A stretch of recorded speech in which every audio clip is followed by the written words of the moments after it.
Good evening, everyone. This is Myth and Gears, and we are here to play the last session of The Long Night. Kind of excited to get going. So first things first, we will introduce the players, and they can let you know what they're up to, who they're playing, anything they want to plug. We will start with Alan.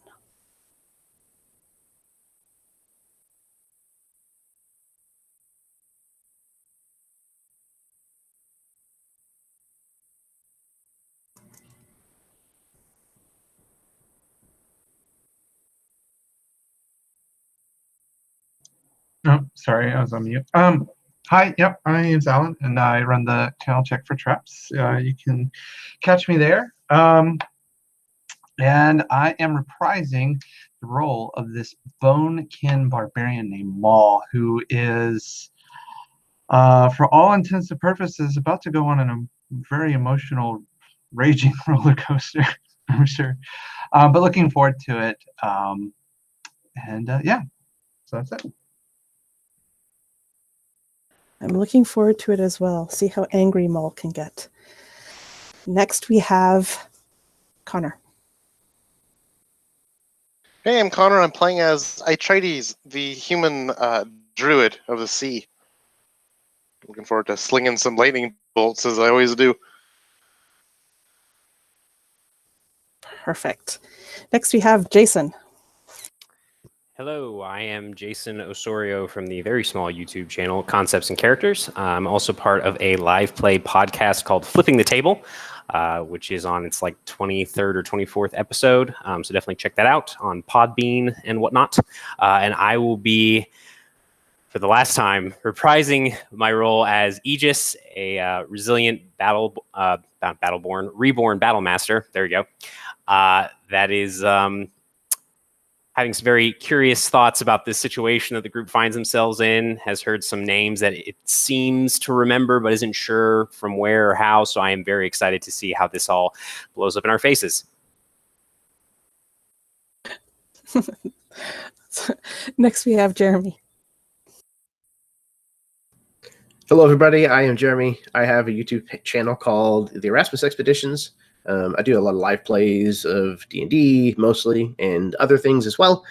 I also am 1/3 of the Dudes of Yore podcast, which can also be found on YouTube. I do that with Jeff Doty and Chad Nick, two good friends of mine. Go check us out. And yeah, I am stepping back into the silken boots of Ivelios. He is the party's rogue, assassin, and he too is hearing some names, but these are ones that he knows he remembers. So I am very, very happy to be back here playing with these fantastic people and under Karen as our GM. And so let's kick some ass. Thank you very much, Jeremy. Last but not least, we have Baron.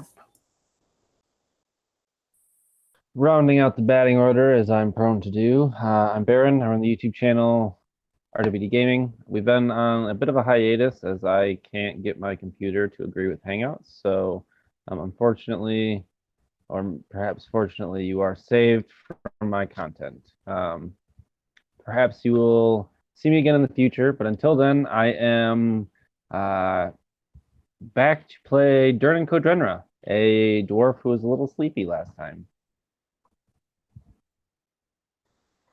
It's probably good for his mental state, to be honest. But we're glad to have you back. And with that, I think we will start.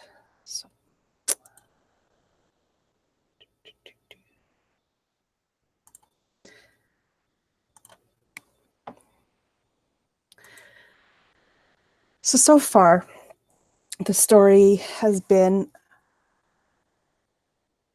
since a long night fell a few weeks back, women have gone missing. This group was in the pursuit of one particular woman, the daughter of Aether, for all better intents and purposes, master, charged with finding her daughter. Aether has set out and met the remaining 4. Their journey first took them to the town, the Barterdim of Bounty, kind of a debauched settlement in the middle of the sea, floating so it cannot be found easily. And there they found the slave pits, and Maul found his wife that he hadn't seen for at least a decade. It was also there that he learned that his daughter had just been recently taken from those slave pits, and he has gone on the search for her as well. They next went up to the floating isle above the town, where they came across Frinromir Onto's mansion, his villa. They were set upon by feral children that were guarding this villa. And after taking care of business there, they managed to get on the airship before it took off and had an encounter with Frinromir himself. They subdued him and used him to get them where they are now, which is past the edge horizon, over the edge of the world, into the mists. And they found themselves in a hidden floating island out there in the beyond, where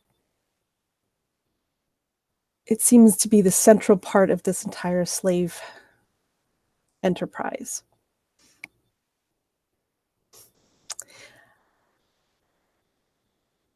Using Frinromir as kind of a front, they have managed to gain access to the building itself and have succeeded in going downstairs, searching for where the slave women are taken.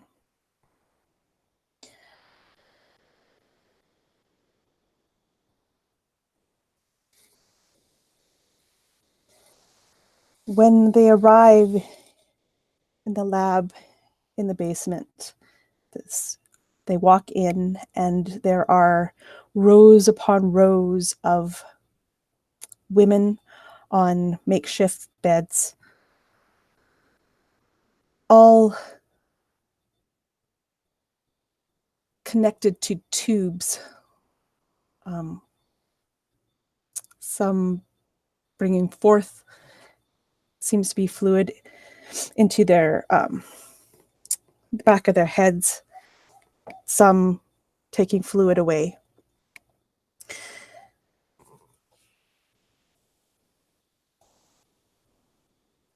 As they enter this room, Maul's eyes are scanning these beds, and he comes across one that gave him a start. He recognized this woman as his daughter, Shell.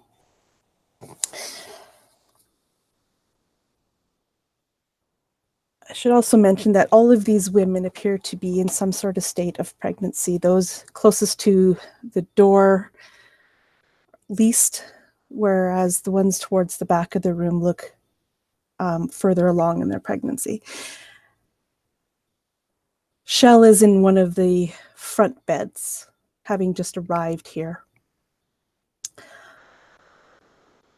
I think that is where we'll begin. Maul, what is going through your head as you walk into this room? I think Maul is taken aback as this scene.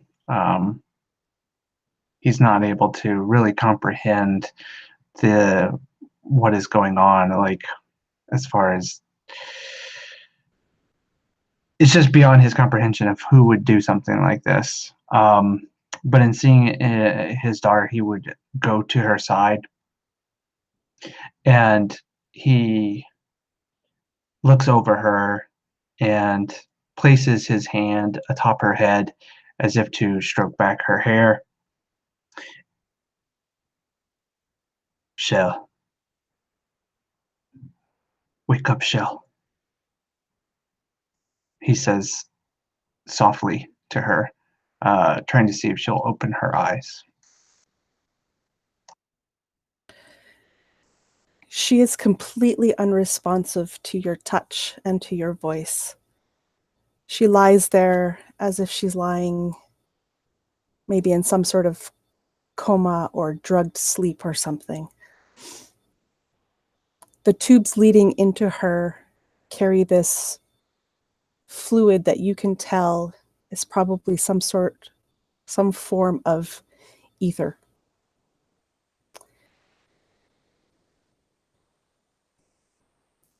And you can see on her person the smallest hints of the change beginning to appear.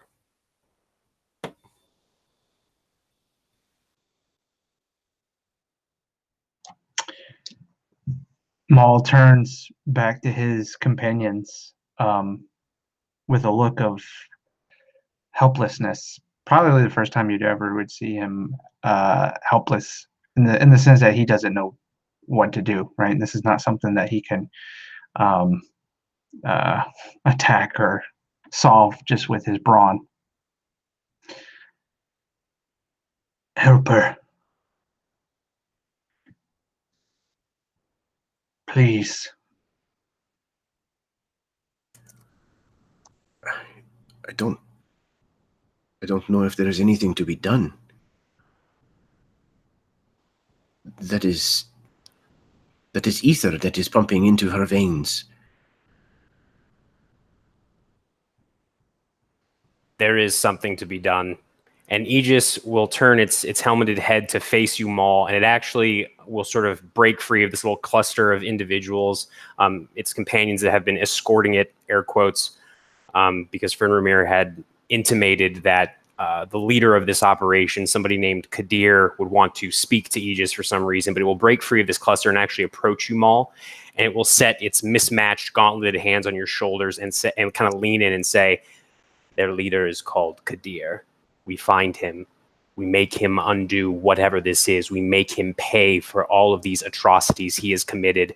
As the construct's eyes swivel and they look at all of the beds with all of these young women, these older women, all of them in various stages of pregnancy, we make him pay for this. What name did you say? The leader of this operation was? And Aegis would release your shoulders, Maul, straighten up and look back to you, Avelios, and say, Kadir, I told you before this, and it will nod towards Fenrir. This elf told me his leader is called Kadir. You said it was a name that you recognized. Yes. Who is it? He rounds on Fenrir, and he kind of like goes up to him and grabs both sides of his shirt or his collar and pulls him really close. Tell me who Kadir is. What does he look like? His full name. He looks... Well, he's an elf. He's, well, honestly, he's well on his way to becoming himself one of the breathless, as we all want to do. What is his full name?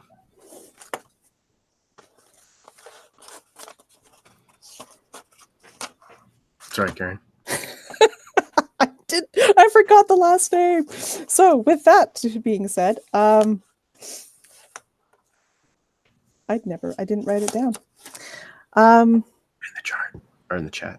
I'll message you on. Oh yeah, never mind. Jeremy's got it. I can't even put it. Averiel. Kadir Averiel. Yeah, Evelios like lets go of him and kind of steps back in kind of a numbed response. What is it? Who is this person? Kadir Avelios, Kadir Avariel is my father, but he was murdered. He was brutally torn to pieces years and years ago.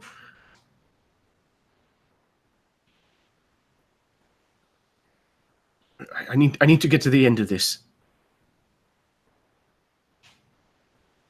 Aegis will nod slowly and then look back to you, Maul, and sort of tilt its head questioningly in the direction, because we were moving towards a door of some kind, correct, Karen, at the far end of this laboratory? Yes, at the far end of the laboratory, there's another door into another room. There's actually panes halfway up the wall where you could see into the other room as you get closer.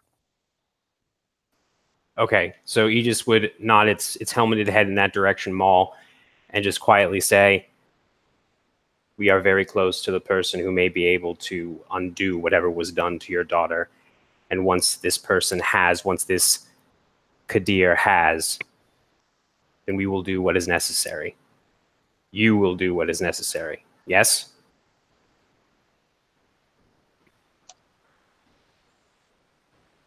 Hefting his club as he stands beside his daughter's bedside. Then let us be done with it then. Agreed. And Aegis will move back, kind of looking to you briefly, Avelios, seeming a little, if a featureless helmeted head can look confused, just tilting its head to the side, but then kind of taking its position in front of you.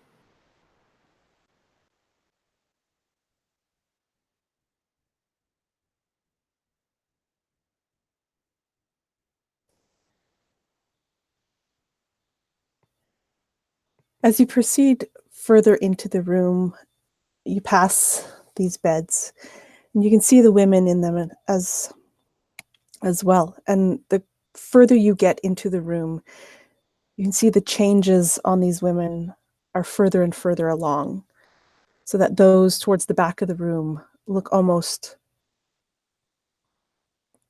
fully changed, as if they were no longer whatever they were to begin with. Dwarf, elf, bonekin, dwarf, human, bonekin. What you're noticing is decided lack of elven women. There are none in this room. Aether, as you're looking around, you see off to one side, about halfway down the room, and definitely showing, there is a woman lying there with a patch over her eye.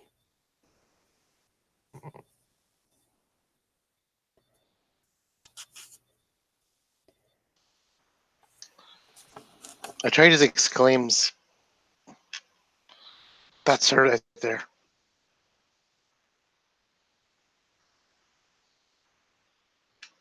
The daughter we were sent to find. That I was sent to find.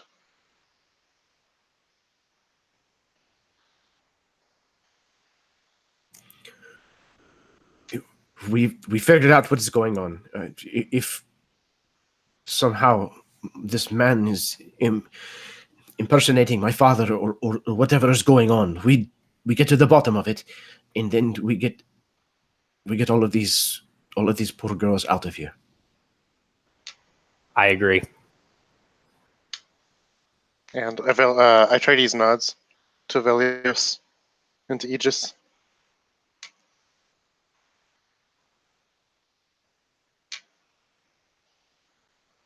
Let it be done.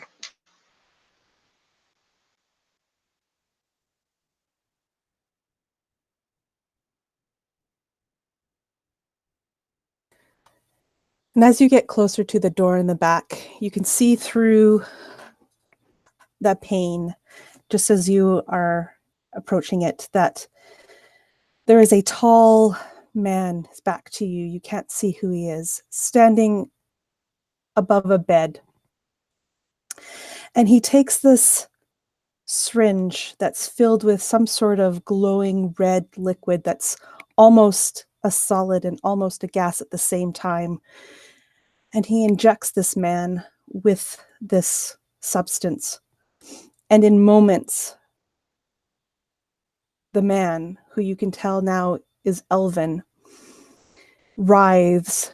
His body starts convulsing and he goes through horrible, horrible contortions. And you can see his soul ripped out of his body. And it goes to the side where standing is a suit of armor, like the ones that you have passed in this room that were aligning the walls. And the suit of armor sucks in this soul. The eyes momentarily glow blue. The man says something you cannot hear. And the eyes change color to red.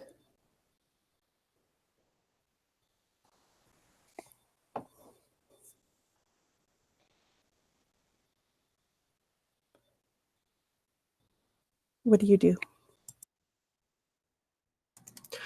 Avelios is hiding and is drawing his bow.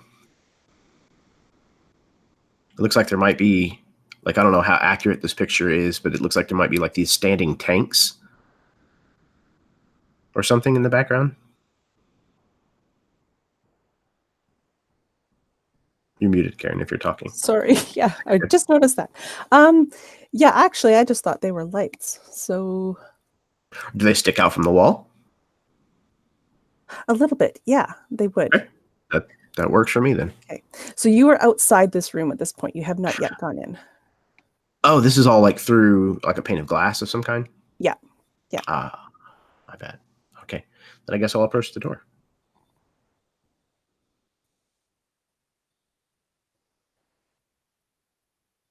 Frindromir reaches out and grabs your arm. No, you mustn't disturb him while he's busy.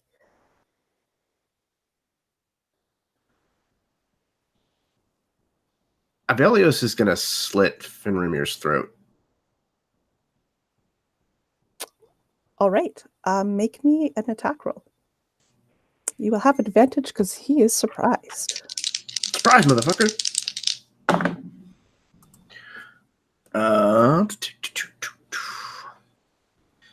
Okay, so this is going to be a 21 to hit.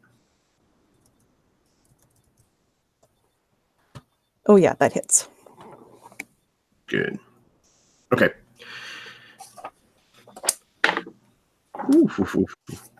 And I think I'm at 3d6 sneak attack. Let me double check.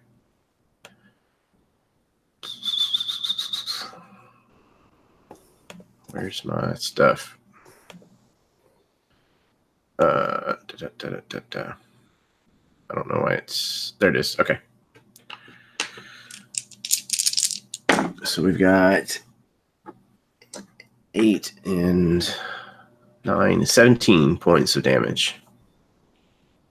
Oh, wait. I'm an assassin. I think that counts as a critical. Yeah, I would assume it would be. Because you had surprise on him.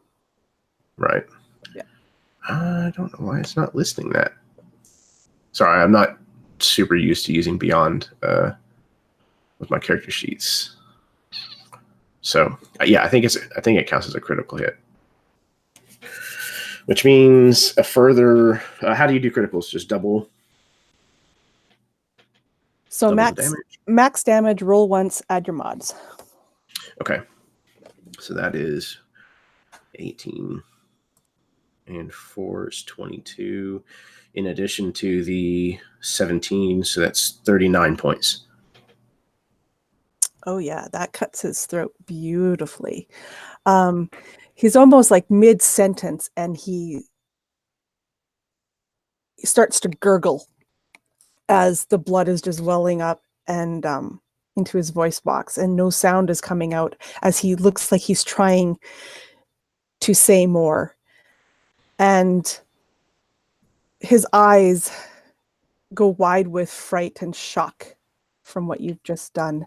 And he, in his death throes, will lean towards the door to try and open it.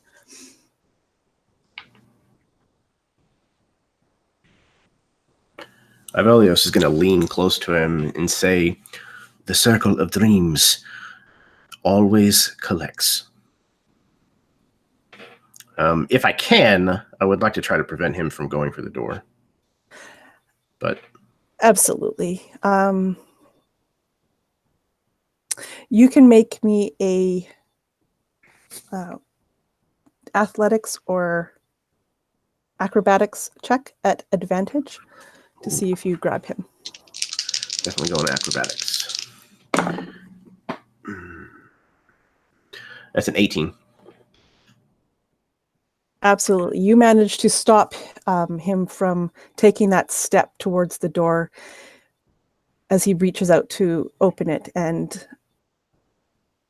you whisper those words to him, and the look of terror on his face before he succumbs and basically collapses in your arms. Ivelios kind of like quietly lowers his body to the ground so that it doesn't make a sudden impact. And then he kind of looks up to the others as he's kind of like wiping the blade of his dagger off on this man's clothing and resheathing it.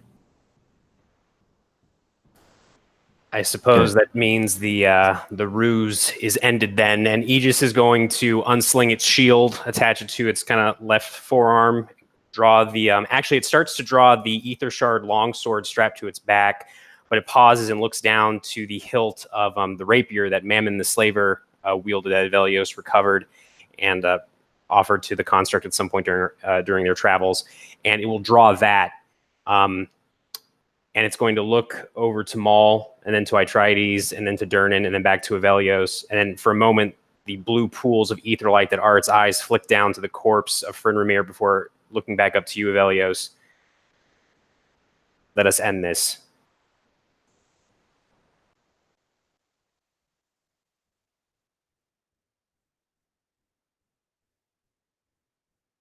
And we're going to go in to the room.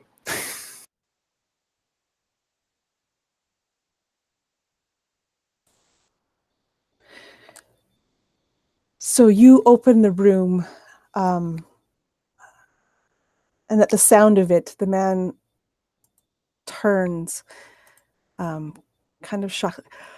I told you never. And then he sees you. Who are you? What you see is an elf, well along the way of changing. He wears some sort of mask over his face, but you can tell there's not much left holding him together, as this man is very close to changing himself. What are you doing here? This is guards.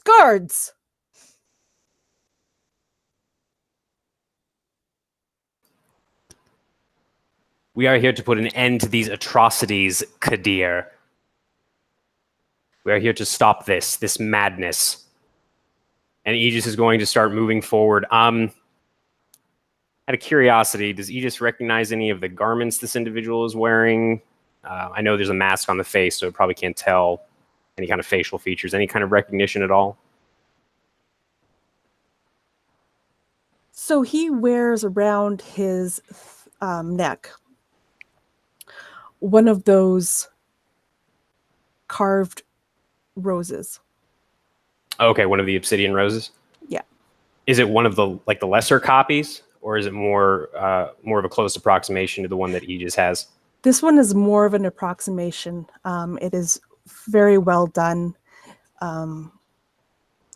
it's definitely much finer craftsmanship than the ones that that you found on Frimmermere and with the in the fishing town way long ago. And Aegis, seeing that, will then look over to you, Avelios, and just ask, is this who you thought it would be? Avelios kind of comes like from the back of the group, kind of trying to study this individual. And he looks at him for a long time before he finally says, "Father, is that you?"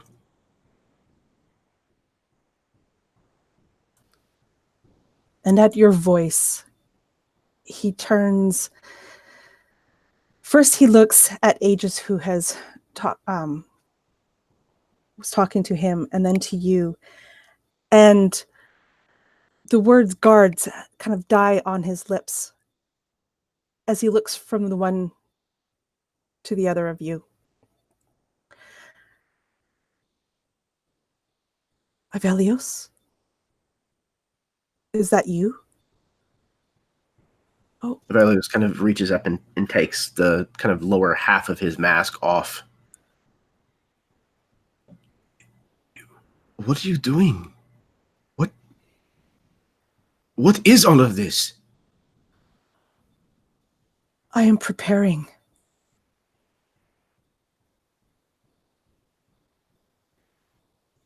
Preparing for what? The end, it's coming. Can you not feel it? Do you not feel the things stirring deep below? No. The only thing that I can feel is how wrong this situation is. What is going on outside of this door is... It's genius. I've perfected it. And then that's when he looks again at you, Aegis. I'm sorry. I did not know what I know now, or I could have been better for you. And there's this moment where Aegis's eyes sort of dwindle down to these little points of blue as it looks at this individual. And I imagine at this point, the construct is maybe recognizing the voice a little bit. It's muffled, obviously, by the mask and by how much this individual has changed. But the construct actually takes a step back and says, this is not right. And it'll look to you, Avelios, and actually back to the rest of the group. This is some trick of magic or ether. This is not, you cannot be here. You sound like... And it pauses. I killed you. You were there when I awoke. You sound like him. You screamed at me, "Do you know me?" when I did not know where I was, who I was, what my own name was. I panicked and I fled out into the darkness. You cannot be here. And the construct takes another slow step back, probably the first time any of you have seen Aegis actually withdraw from a potential combat situation. Avelios draws his scimitar, Havavendria's smile, this sword that glows with moonlight, and he rounds on Aegis. You killed my father? I think Durnan would step forward and try and interpose himself between you. Maybe to the shock of the rest of the group, having a protective stance in front of Aegis. He lives. Our fight is not here. It is there. Avelios, I did not know anything about who I was. My past was an empty void. This man approaches me. He looked gaunt. He looked half crazed, like he hadn't eaten for months. And he screams at me, "Do you know me?" I'm sorry. And then he'll look back towards Kadir and just say, "Why did you do this? Did I ask you to do this?" You were leaving me. And I couldn't live without you. Who was I to you?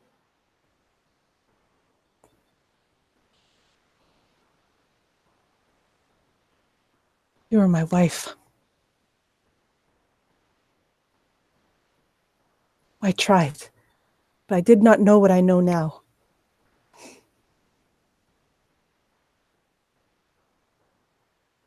And Aegis just goes still and silent, just staring at this masked figure, not moving at all. The sword and the shield just hanging limply at its sides as it tries to process this.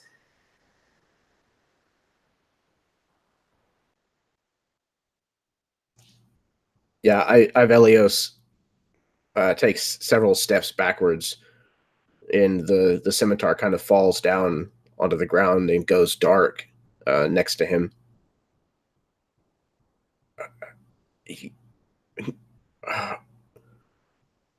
What is wrong with you?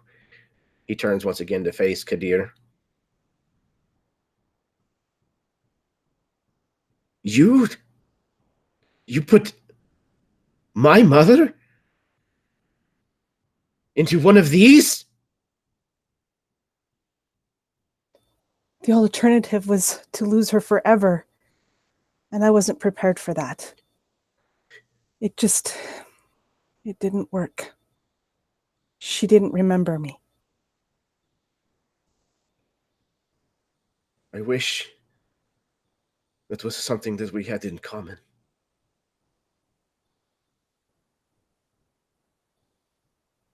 You are not my father. My father did die that night. You are a twisted abomination. No, what I do here is noble for a purpose, to save everything that we know. Maul would step forward. Enough of this madman's ramblings. You will give back my daughter and you will free these women below before I squeeze the very life out of you. Pray to the Colossia, that's all he does. And with Maul stepping forward and the venomosity in his words, Kadir, who looked like he was stepping forward towards Ivelios, takes a step back. No. I cannot. There's greater things going on here that you just don't know.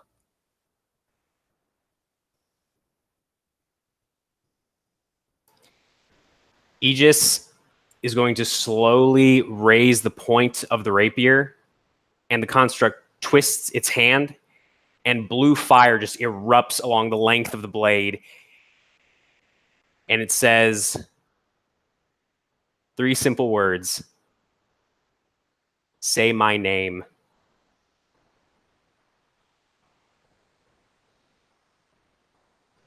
Say my name. My real name. Zara, my love, please join me. And Aegis is going to surge forward with the flaming rapier and just try to swing at this twisted, horrific thing in front of her and try to attack. Roll initiative.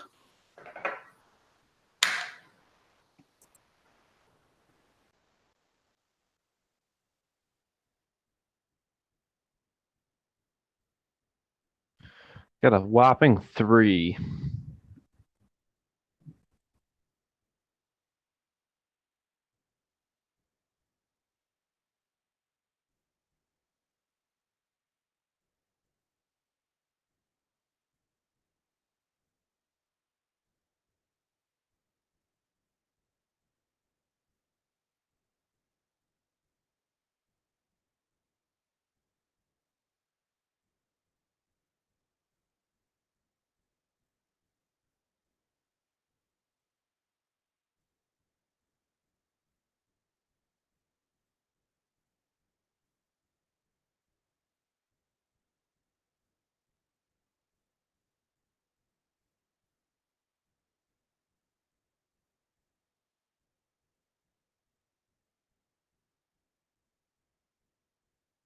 If you're talking, Karen, you're muted. Sorry, I'm just writing down the initiative. Oh no, you're good. You're good. I can't do two things at once. It's impossible.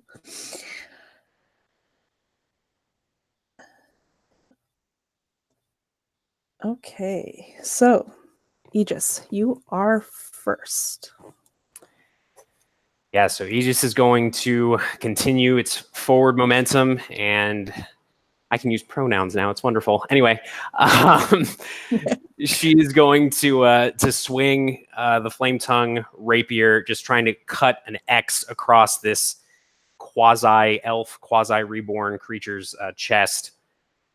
Let's see. Ooh, that's real crappy though. That's an 11 on the first attack. That will miss. Wow, I think I just rolled the same thing twice. I did roll the same thing twice. So I imagine as Aegis runs forward and tries to slice at this entity, she is remembering that moment, that night where it was raining, there was a terrible storm outside, remembering awakening to this form, hearing somewhere in a distant room the sound of a crying child, and then feeling this man's body break in her hands as she took off into the darkness, not knowing what was going on, and it just totally distracts the construct from its attacks and completely misses. But it is going to position itself directly between the rest of the group and Kadir.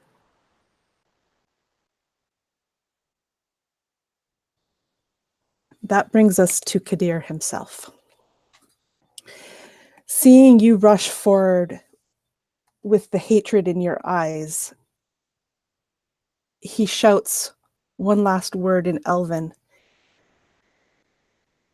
and bolts to a side door that you can now just barely make out. He presses this blazed, carved symbol that's on it, and it quickly slides open and he disappears into it. But at the word, you can hear it's almost the metal clanking from the room behind you. And you can see too that this suit of armor that was here with its glowing red eyes kind of animates and turns to look at the five of you. Quick question. Yes. Did Kadir take some kind of action to disengage? You can make a attack of opportunity on him. Okay. And the only reason I ask is because I have Sentinel. So I just wanted to see if I could maybe hit with an attack. Who knows? Yeah. Nope. That's not going to happen tonight. I'm just going to, yep. Aegis just kind of swings and is too horrified by what it's just learned. It completely misses. You have too many emotions. Yes. All of the emotions. Okay. And that will bring us to Maul. Yeah, so as this is happening, as Kadir motions towards the wall, Maul is rushing after him, and I imagine that sliding door closes just as Maul reaches it, and he slams his fist into the wall, just missing, capturing Kadir as he escapes. And he turns back as this armor begins moving towards the party. I will not be denied. And his eyes begin to just fume with kind of this like white wispy smoke, as it just all kind of like almost like steam comes off of his body as his muscles just kind of rip and tighten, and his blood and his veins in his blood begin to raise, and he will go into a rage. And as he does, that kind of white misty steam forms other ancestral bonekins, and I'm going to move in and attack this creature that's approaching us.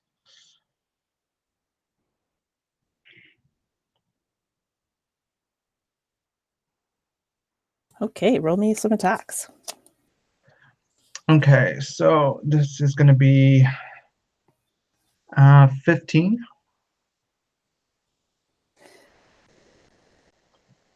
That blow glances off of the armor itself and does not make purchase. Okay, I'll use my second attack. That's a 17 on the die plus 7. So, That will hit. okay. My damage is going to be 16 bludgeoning.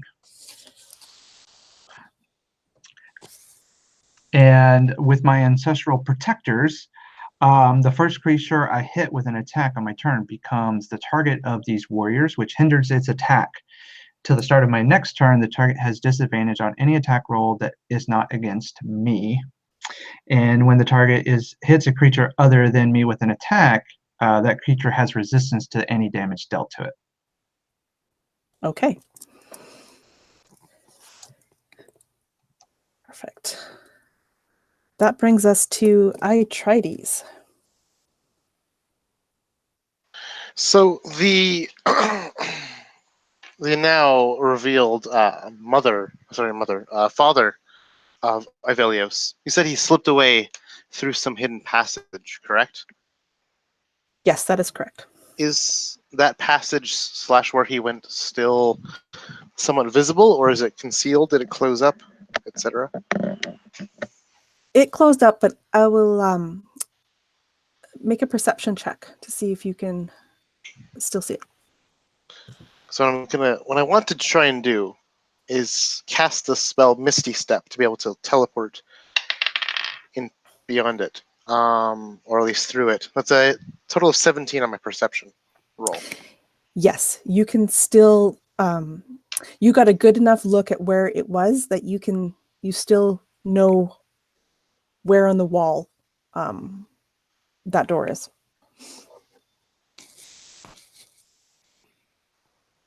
Okay, but it has completely closed up at that point? Yes. Okay. Well, that's not going to work then. How far away is it from where we are? The room's not that big, so it's probably 25 feet across the entire room. All right, I will then go to the. I'll run to the door, paying no heed to the construct that is trying to attack us, and try and get it open to pursue Kadir.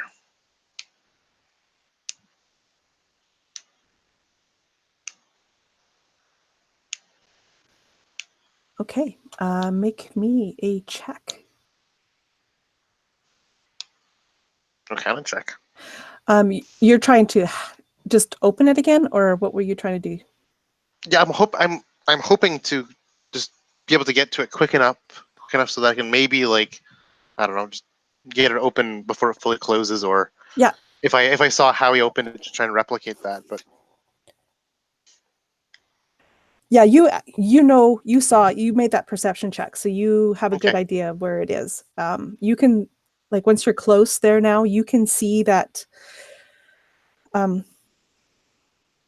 it's not invisible to the eye, and now that you're there closer, you can see it. The symbol on the door that he had pressed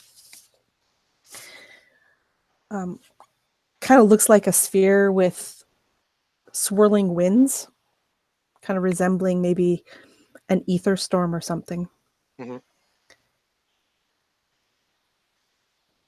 And then I'll go to press that button. Okay, you press it and the door opens. And do I see beyond the door where Kadir could have gone? Yes, inside is a smaller room. It looks much like a finely appointed office space, or study, if you will. Is he in here, or is he long gone? He is in here, yes. This room has no other exits that you can see besides a window. All right. What is he doing? Is he cowering behind a desk as he's standing ready, as if a gun pointed at my face. So you see this man, this creature that you were seeing before, who looked all hot and imperial in the other room. You see him behind a desk, just beneath that one small window that's in this room. And his back is towards you at this moment, but he is collapsed on the floor, huddled. And I will proclaim loudly, "You will not escape from me," as my limbs lengthen. My skin grows slicker and slicker. My bones seem to dissolve away as I wild shape into a giant octopus, which has massive reach, and will attempt to grapple him. But I believe that it costs... Oh no, wild shape is a bonus action, and I moved... Do you call opening the door an action? It would be in this case, because you had to... All right, cool. So Yeah. I will just be there with a reach of 15 feet, with long tentacles. As a giant octopus, which is a large creature, is now dominating this room. Okay. That brings us to Ivelios. Ivelios likewise watched where Kadir went and waited with anticipation as Atrides figures out this door, and he's right on his heels with his Havavendria smile drawn. However, as the druid starts to turn into an enormous 8-legged sea creature, Ivelios kind of like comes to a halt, looking at this transformation as if he doesn't know whether to attack or just look on in disgust.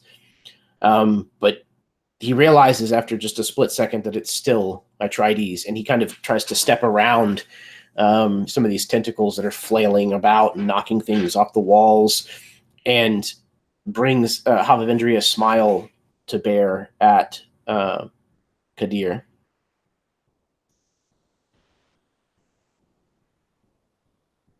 You will take things no further. And if you will not listen to reason, then it has come to this. He's going to raise the scimitar and attack. Okay. You can make me attack rolls. Just one. That's all I get. Just one. Oh. But it is a 20. It's a good roll. So I'll make it count. Okay, so I figure those 18. Oh, it's this one's a d6, so it's 24 plus 5, 29, and then whatever I roll. That's 38, and one more for the weapon.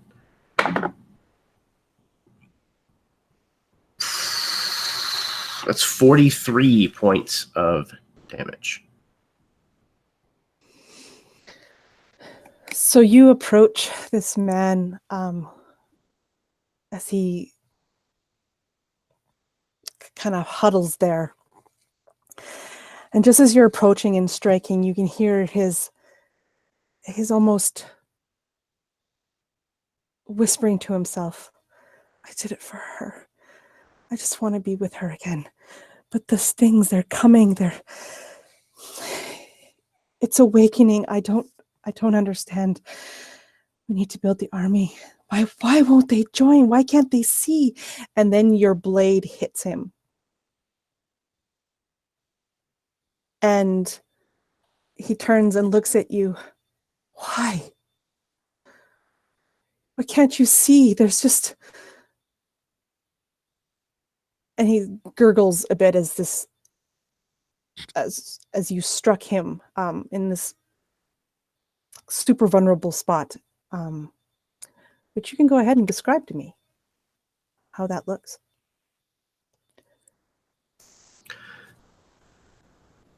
So he comes up behind him, and as he kind of turns back to look,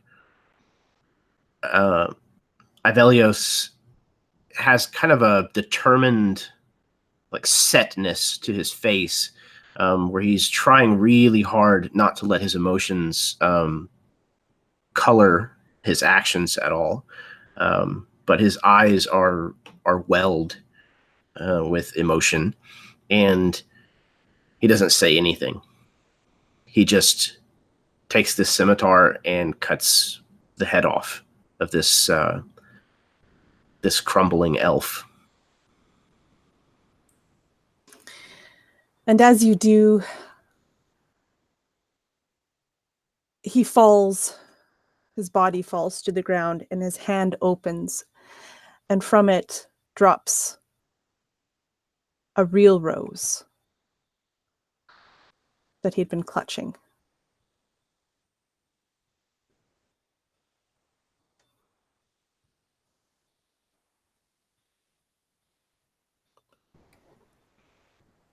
Avelios kind of looks down, and then he looks at the druid, and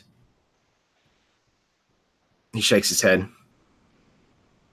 He was not my father. And you'd see that Atreides has like almost became still despite being an octopus at the words this man had spoken, and seems almost like pensively hold up the now decapitated head of this man in a grasp of tentacles and hold it aloft, looking directly into his eyes with his own octopoid eyes. And it's in a strange way. Atreides wishes that he would speak more, but he knows that he's dead. Before the octopoid, weirdly slitted eye turns towards you, Ivelios. Of course, I cannot respond to you because I'm in beast form. And Ivelios, at this stage, he may not even hear what you would have had to have said, even in human form. He kind of turns, and again, kind of adopting this numb posture to his body, kind of strides slowly out of the room.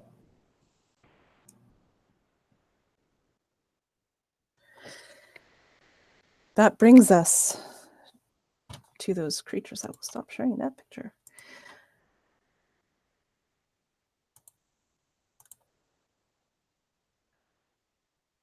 Just before you enter back into the other room, Ivelios, from the door where all those women are lying, that door, there's shadows appear on that door as some of those guards that were standing along the edges have come to life and are there. And as they approach,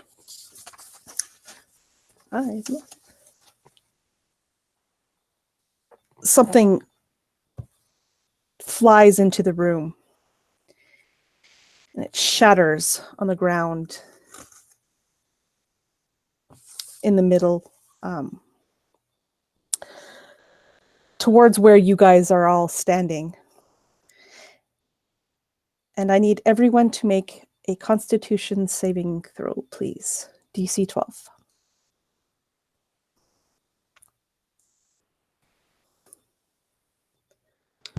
Is this I some make- Narrowly, oh, go ahead. No, go ahead, Baron.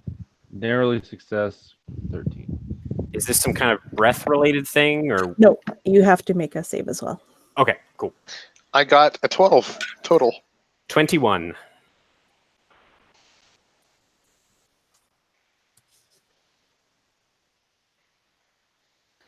And Ivelios?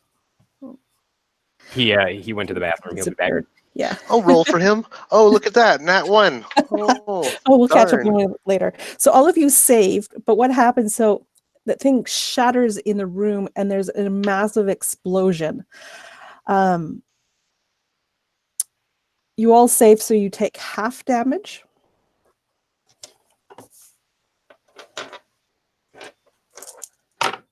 which in this case will be 3 points of ether damage. And you manage to stay upright from the force of this blast. But following the blast, 2 more of these creatures, these metal beings, burst into the room. And you can see that on each of them is emblazoned a rose on their chest plate. Who was closest to that? Would be Durnan. Durnan and Maul, I believe you would be closest to the door, so they will attack you. Maul, they miss you. Durnan,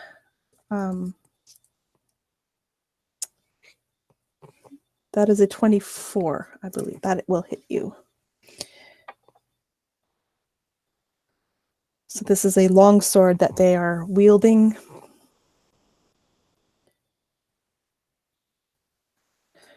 Durnan, you are going to take 12 points of slashing damage.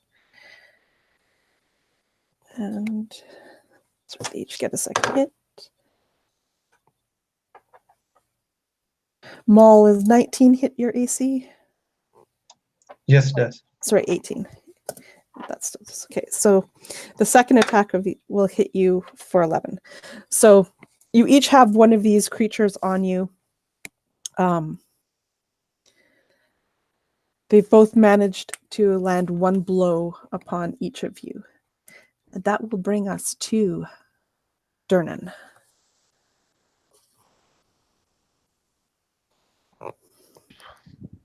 Having been stricken by this longsword, these beings are not organic, if you will, are they? They appear to be solid.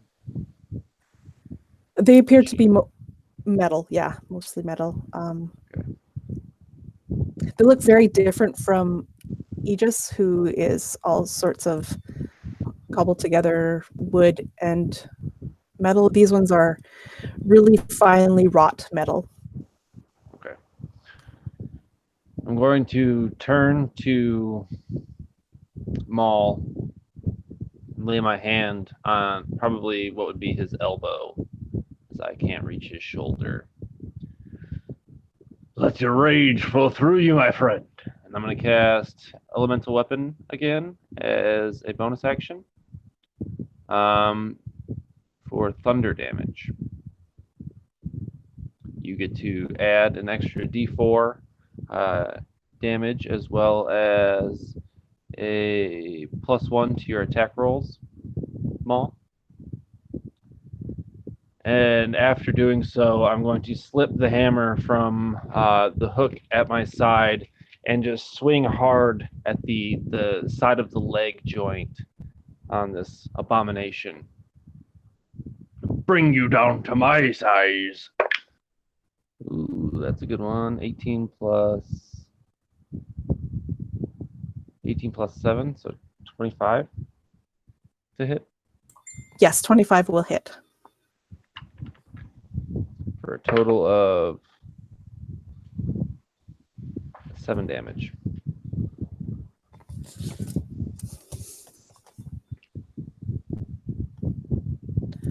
Okay, perfect. That will bring us back to the top of the round with Aegis. Oh, and Ivelios, you failed your roll. So what happened was, before these 2 creatures jumped into the room, one of them threw a vial that shattered on the floor and exploded. You will take 7 points of ether damage, and you are pushed backwards 10 feet and fall prone. It was 7 points. Yes. Excellent. Thank you. And that'll bring us to Aegis. So, where is Atrides positioned in that small office? Is he like right in the doorway? kind of, or where is he at? Essentially, yeah, right in that doorway of that office.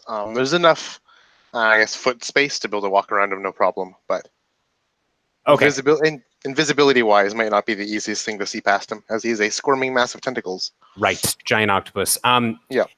Yeah, so Aegis is going to move in that direction, and Atrides is holding Kadir's body in his tentacles as well, correct? Okay. And seeing that, the construct will immediately look over to you, Durnan, and just call out, we need him. We need him alive if we're going to figure out how to save all of these women. He's the only one that knows. And it'll look at, I guess, the wound that killed him. And I'm assuming it doesn't look like an octopus ripped him apart. And it'll try to look past Atrides' bulk, but obviously it can't see past the octopus to see what Avelios is doing. But after saying that to Durnan, Aegis will move towards the nearest reborn, trying not to think about the fact that we may have just killed our only chance at saving these girls, and swing the flame tongue rapier at the nearest one. I guess maybe one Durnan hit if she can get there. Let's see if I can roll better than I have been tonight. Let's see. That's great. That's a natural 20 is what that is. And that's an 11, so of course not. All right, so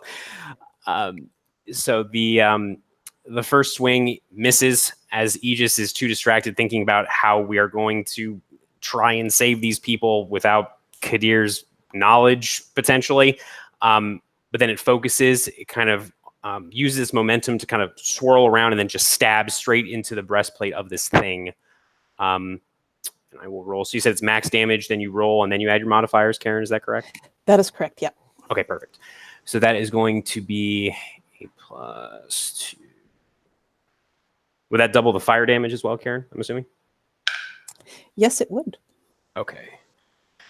So that's going to be just 11 points of piercing damage from the rapier itself, and then an additional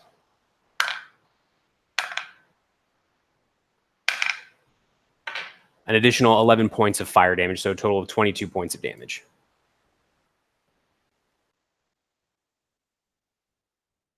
You've managed to dent and scorch this thing a little bit. It is looking a little worse for the wear. And that will bring us to Maul.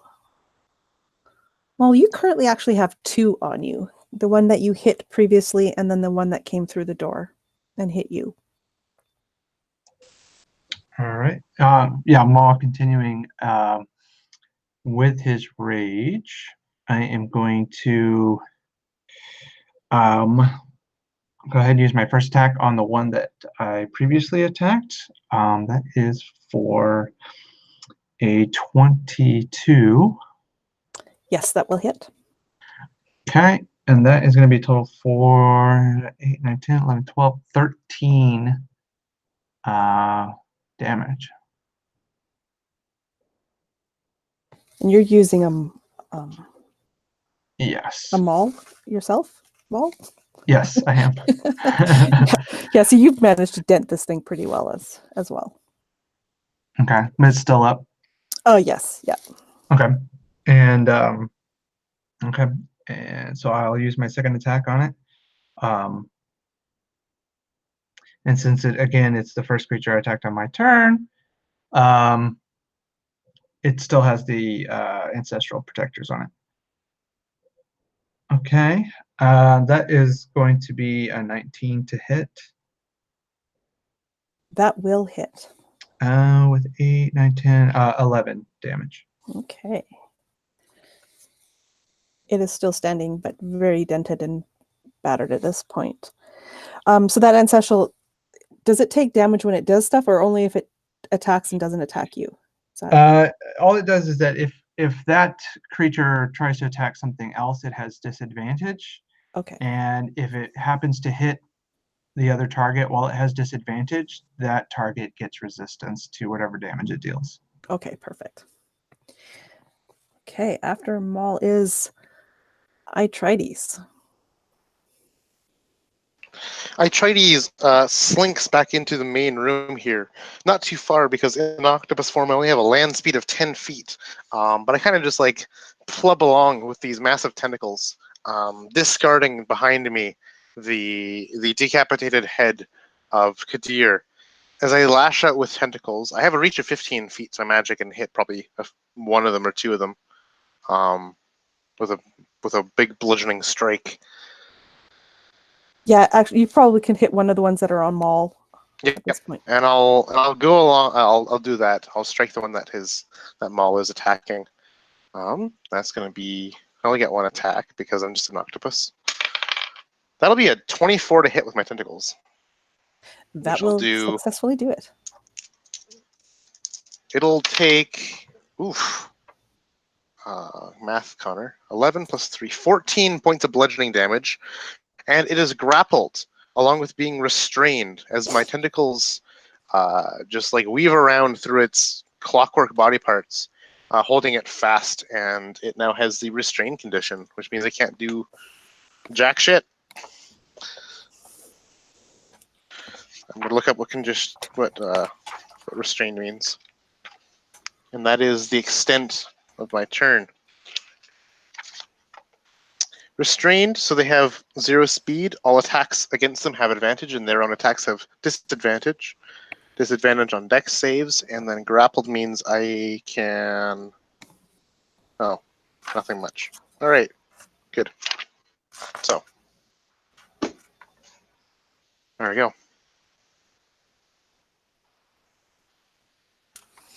Okay, so that brings us to Ivelios. Avelios is still kind of standing there, numb, not really sure exactly where to go from here, literally and figuratively. But he leaves the room in this secret passage that kind of heads back into the laboratory or operating room, whatever you want to call it. And after a moment, that's kind of when he's kind of jarred back to the present as the sounds of combat kind of rage all around.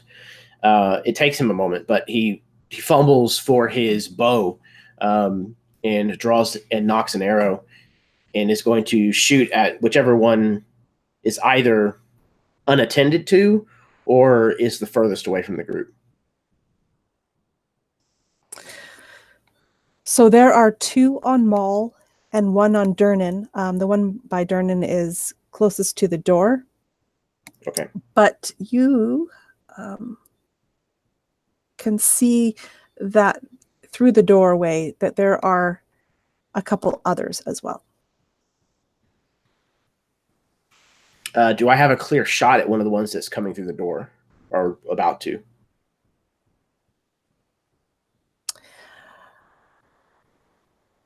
I would say if you can get around Atreides' writhing form, then yes. Okay. Yeah. So yeah, he'll sidestep away, trying to get a better shot through the open door. And then he'll fire. Okay. Okay. That's probably not going to do it. 15.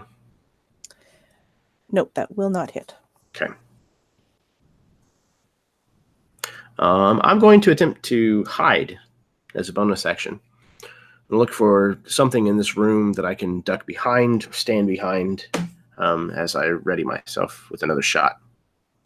Absolutely. There's a desk, in fact, that you could do that with. Excellent. Ooh, my stealth that's a 28. Okay, perfect.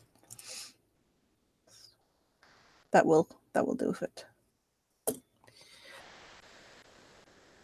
All right, that brings us to the creatures. I will begin with the one that is grappled by Atreides. It's going to try to, I guess, chop at you, at your limbs, the things that are holding it down. So it gets disadvantage, and plus it's actually the one that Maul first hit, so it's going to have. I guess you can't have double disadvantage, but it's got disadvantage, but it has that other property because it's trying to hit you. So I keep forgetting what that one is, but that will be AC 13. That'll hit me. Oh. Now, what was that part, Alan? I'm sorry, where if it hits.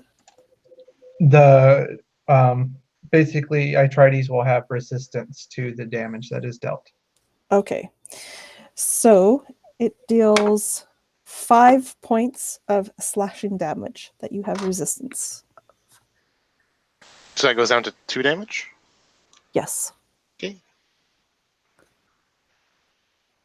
And that doesn't break the grapple, does it?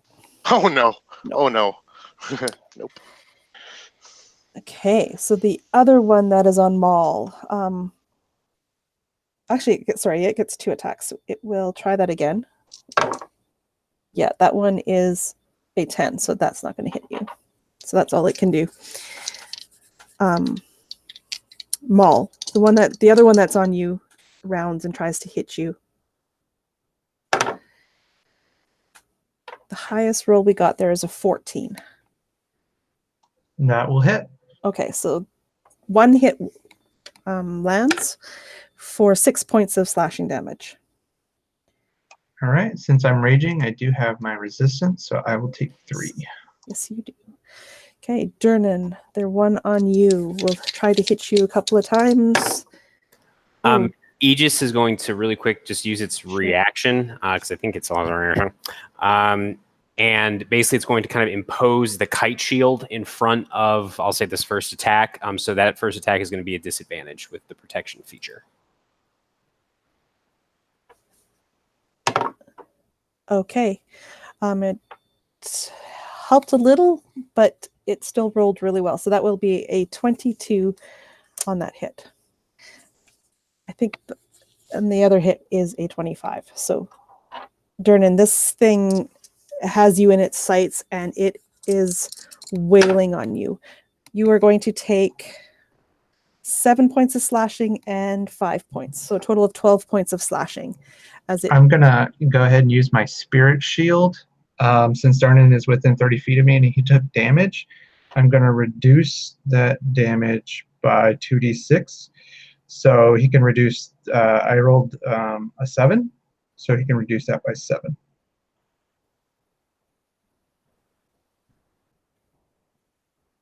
Perfect.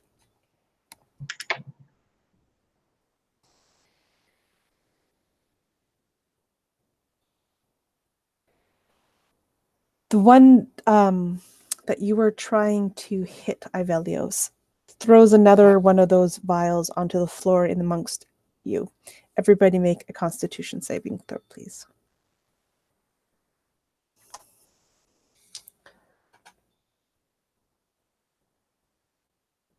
Dice are on fire. Man, 19 con save. 9. This is aether, right? Yeah. Okay, I got a 17 total. I'm sorry, you got a what? 17. 17. Okay, so I think Aegis and looks like Avelios. What did Itrides get? 19. Oh, yes. Okay. So only... Okay. So Ivelios and Aegis, you will take the full damage of 5, but you're also knocked back 10 feet and fall prone. The others, you will take 2. You will notice that all but one made a save. So even the other creatures, they were affected by it as well, except for, we'll say, the one that is grappled, because you did not fall, Itrides, so you managed to keep that one up as well. Good.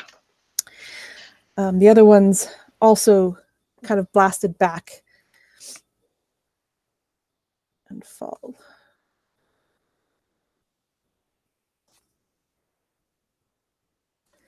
Okay, that will bring us to Durnan. The blast didn't fell the creature in front of me, correct? Yeah, it did. It did? That's one of the ones that was knocked back. Okay, then having him kind of dropped from my immediate range, I'm going to turn on the one that threw it. Can I reach him with 25 feet of movement? Yes, yeah. You will Then be I'm- out in the room with all the women on the beds. Perfect. Just, My favorite place to be. That's actually probably in poor taste. I'm going to nod to Maul with his weapon still kind of reverberating with the... Ooh, actually, I think I need to make concentration checks. All right, Maul, so your mace is not reverberating anymore, as I have failed my concentration. I'm going to charge after this one outside the door, and as a bonus action, the lantern hanging from my side is going to shift and elongate into the conical spear, not conical sphere, that usually accompanies me in battle. And this spear is going to strike out to hit this creature with a dirty 20. That will hit. For 5 points of damage. And as the spear kind of pierces into the creature, hammer in one hand, shield in the other, I'm going to make a swing for 19 to hit. Yes. Yep.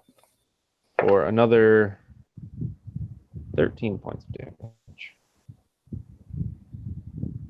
So I almost imagine the spear comes in from the left, or my left rather, and kind of as it pincers into the torso, I kind of do the same maneuver and swing low and try to smack this thing in the side of the leg joint to disable or disengage it if possible.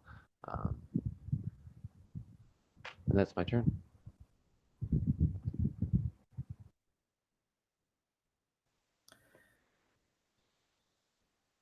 That brings us to the top with Aegis.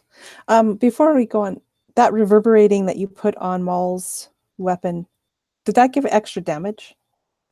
It would have been an extra D4 on his hit. I don't know if that was the elemental weapon that I had given him previously. If it was forgotten, it's no big deal. Okay. So that will bring us to Aegis. Gotcha. So seeing Durnan sort of run out of the room to face the oncoming group of Reborn, he just will look over to Aetrides the octopus and just say, I don't know if I'm not entirely sure how these animal forms of yours work, but if you can understand me, I'm assuming you can. Can you try and maybe and it'll gesture towards the corpse in its Aetrides' tentacles, and just say, can you try to, I don't know, heal that? Not sounding too confident about that possibility. And then Aegis is going to move forward towards I think it's still prone, the one that got knocked away from Durnan, and it is going to attack with advantage, I'm assuming, because it's still on the ground. Yeah, we're starting this prone. Oh, shit, you're right. Thank you. Yeah, so Aegis will get up 10 feet of movement back to where it was before, and then I guess another 10 feet to get to where the prone thing is. Yeah, 10 to 15. Well, no, because it got flung back as well, so it'll be about 25 more feet. Oh, crap. All right, then I'm not sure I can get to it. Ooh. Are there any other Reborn within range? There is... I guess it would be a 20-foot radius from Aegis. There is still one in Aetrides' grip. And then there would be one maybe about 20 feet away that was flung back from Maul. Okay. I guess Aegis, assuming that Itrides has things well in hand, we'll go over to the one that's a little bit further away that was flung from Maul. Is going to swing. She's going to swing rather. Oh, nice. So that is a 22 to hit on the first one, Yes. and that is a natural 20 on the second one. Okay. So let's see here. So I'll do the regular hit first. That is going to be 5. So that is a total of 16 points of damage, with 9 of that being fire damage. And is it still up? Yes. Yes, it is. Okay. All right. So kind of cutting across the torso, you're just going to try and stick the rapier into one of the kind of the eye sockets of its helmet with the crit. So let me roll that. So that is going to be 11 points of just standard slashing or piercing, excuse me. 11 points plus an additional 6 points. So 17 points of the slashing, piercing rather. Slashing, piercing, bludgeoning, damage. And then let's see. So that is 4, 7 plus 12. I got that right. So I think it's at 17 total with the piercing, and then it'd be another 19 with the fire damage. Ooh. So that is a total of, I think, 36. 17 plus 19, 36. That's about right. Okay. It did not fall him, but it is very, very battered. Well, I'm going to action surge because one of these things needs to go down at some point. So,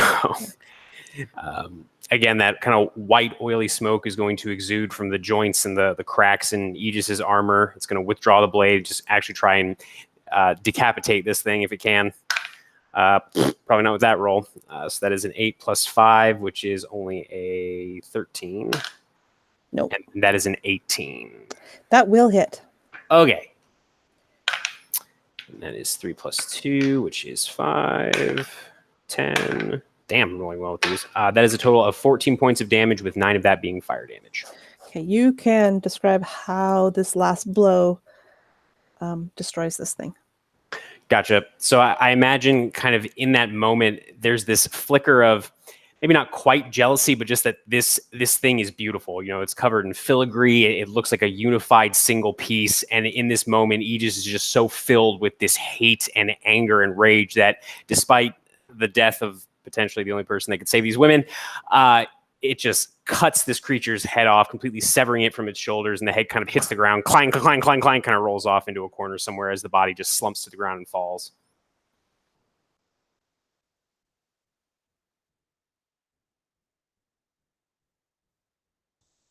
That will bring us to Maul. Okay, so is there still one up, or did both are done?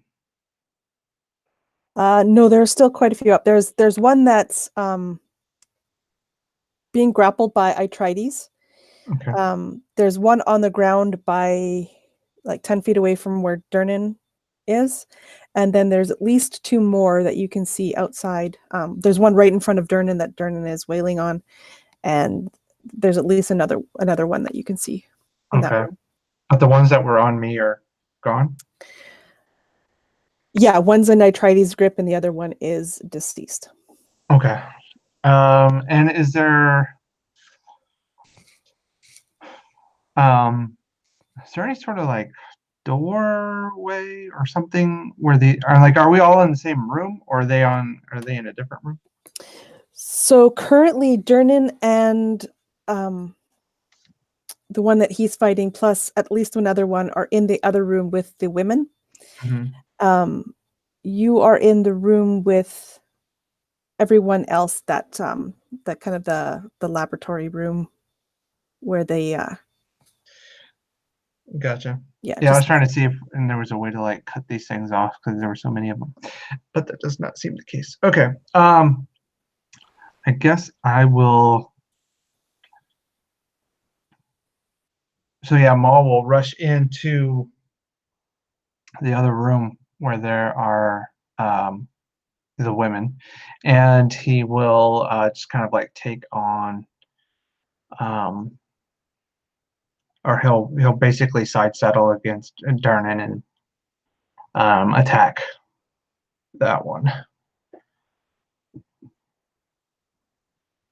for.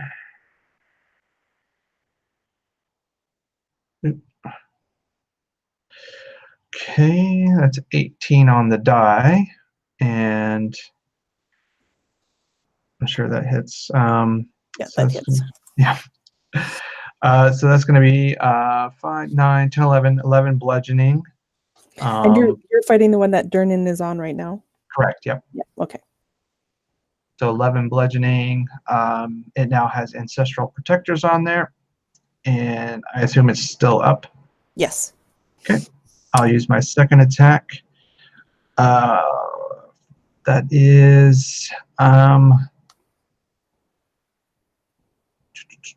14. 14 to hit? No. Okay. Then that is my turn. All right, that will bring us to Itrides, or Octotrides. Octotrides tightens the grip further on this reborn that is in my tentacled grasp as I strike it once more. I have advantage because it's restrained. That's going to be a 23 to hit. Yes, sir. As the pummeling continues, that's going to be 13 points of bludgeoning damage. You can describe how you destroy this thing. I literally, just as the tentacles kind of coil around it, you can hear the suction cups kind of popping and releasing as they kind of just further a grip around it, with the weird welts appearing on the weird dents appearing on the metal where it once was, just showing the power of the suction and grip of the octopus tentacles. And as it crushes, you can literally see sparks of molten ether kind of flying out of cracks that shouldn't exist, as it just collapses under the sheer pressure and crush strength of one of these tentacles before being just tossed aside as nothing more than a heap of slag and ruined ether bits.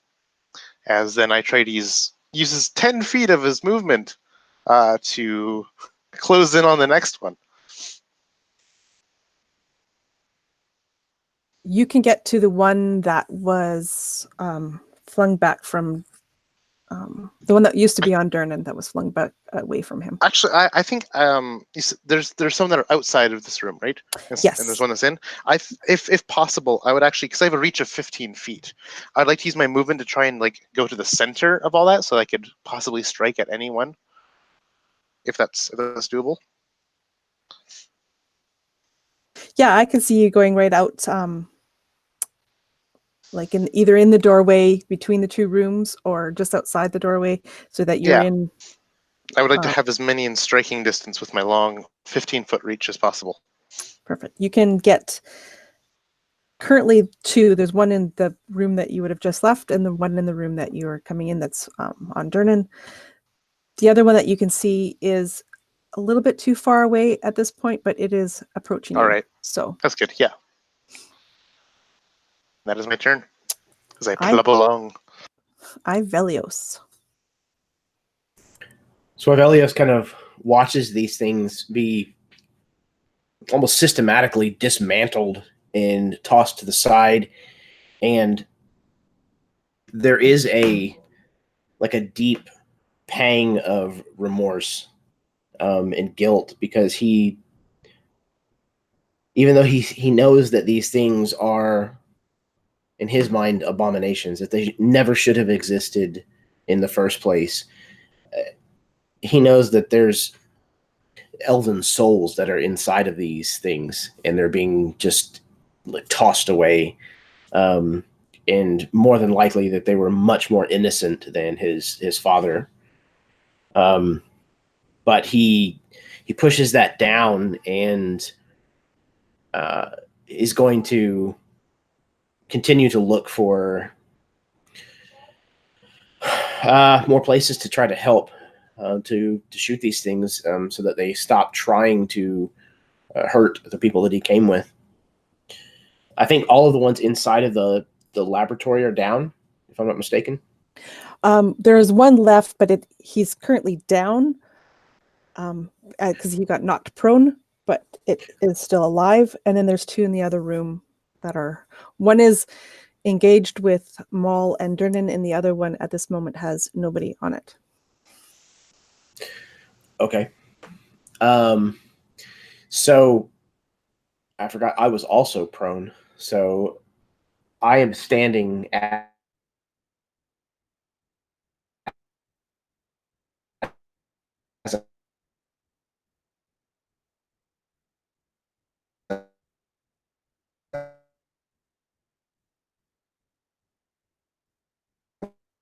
kind of...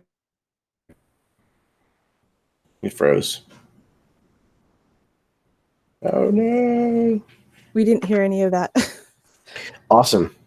We lost you at, I forgot I was prone. And then I forgot I was prone. So I was standing up while I was processing all of that. And if I can close with the one that is down with 15 feet of movement. yeah, I believe you could. Yep. Okay. In that case, he is going to switch from his short bow back to Hubavendria's smile and attack the one that is lying on the ground. Okay. Just trying to go ahead and hurry this process along. Let's see. It's 2 11s. So that is a 16. That will miss. Damn. All right. That's all I got. Okay. That will bring us to the creature's turns. So the one at your feet that you were trying to strike stands up. It looks like it's about to hit you, and it registers. Sorry. It registers the fact that you are in possession of Frimromir's rose. Its gaze scans the room and lands on Aegis, who it also sees has one of these. It proceeds then to continue its gaze, and it falls upon Aetrides, and it heads towards Aetrides. Ivelios, you can make an attack of opportunity, if you will, as this thing leaves you. I would love to. That's a 23. That will hit. Okay. But it's not going to qualify for sneak attacks. So that is 8 points of slashing damage.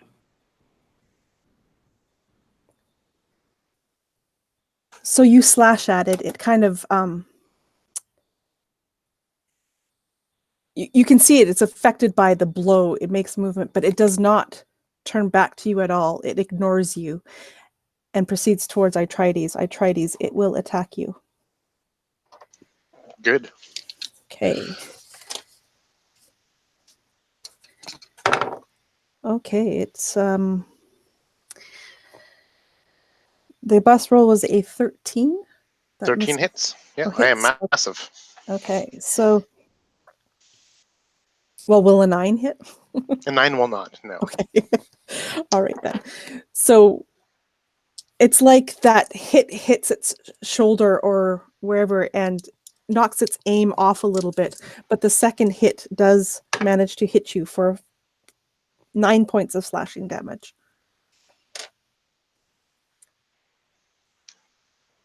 All right.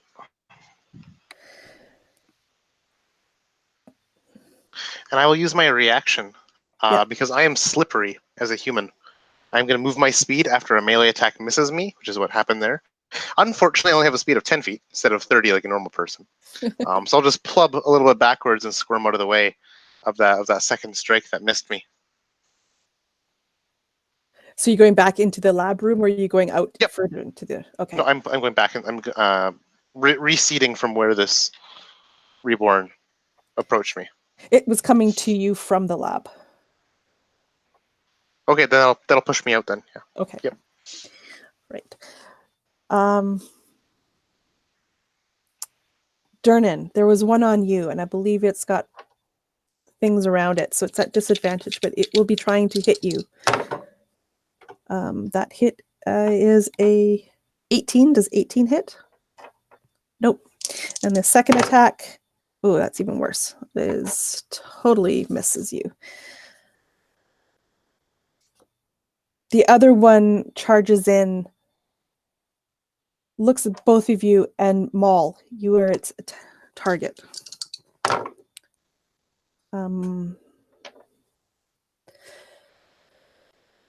13 does not hit you, correct? Or does it? It does not. Okay. So just one hit will. That will be an 18 hits you for 6 points of slashing damage. All right, and I'll reduce that by half.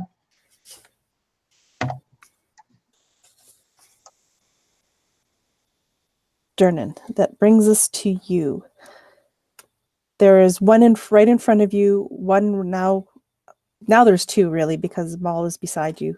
There's another one on Maul, and there is one a short distance behind you that was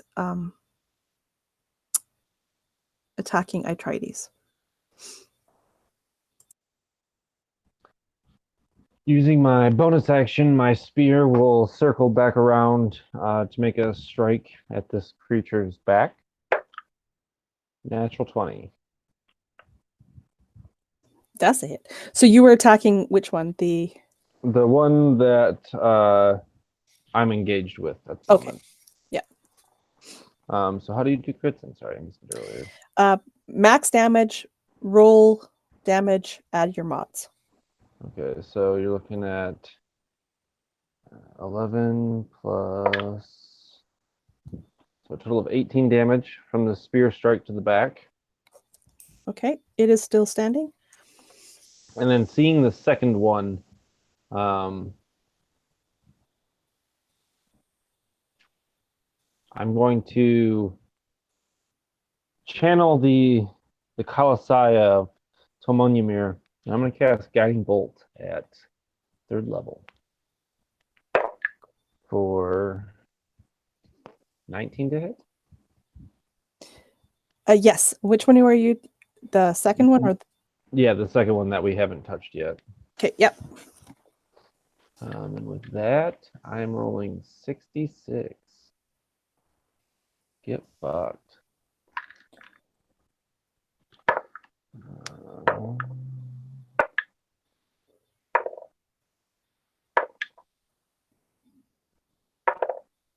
For a total of 20 damage. Ooh. And the next creature that attacks that one will have advantage. Okay. Yeah, that smolders it good. It's a solid hit. That will bring us to Aegis.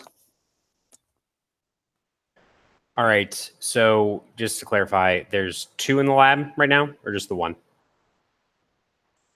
There is now no longer any in the lab. Oh, they're all outside. Okay, got it. Yeah. So yeah, Aegis will attempt to move out into the hallway, and I guess if it can get to the one that Durnan just guiding bolted, that would be great. But if not, it'll just go for the one that's closest. Yeah, so there's one just inside that room. The one that looked at the two of you and walked out the lab into the room with all the women. There's that one. That will be the first one that you would get to. And then there's Durnan and Maul and the 2 others. Okay, so then Aegis will just focus on the one that's kind of just in this other hall outside of what's left of the lab. Okay. And it will roll. Oh, nice. That is a 23 on the first attack. Let's roll both attacks. And a dirty 20 on the second attack. Okay, roll some damage. Right, not great on the slashing. It's okay. Okay, so that is 3 points of slashing and 10 points of fire on the first attack. Is that one still up? It is still up, yes. Okay, so after that first slash, Aegis will flip the flaming rapier over and strike again. And that is going to be 9 points of slashing, or piercing rather. and why I keep slashing. And 3 points of fire for a total of 12 damage on the second attack. You can describe how this one dies.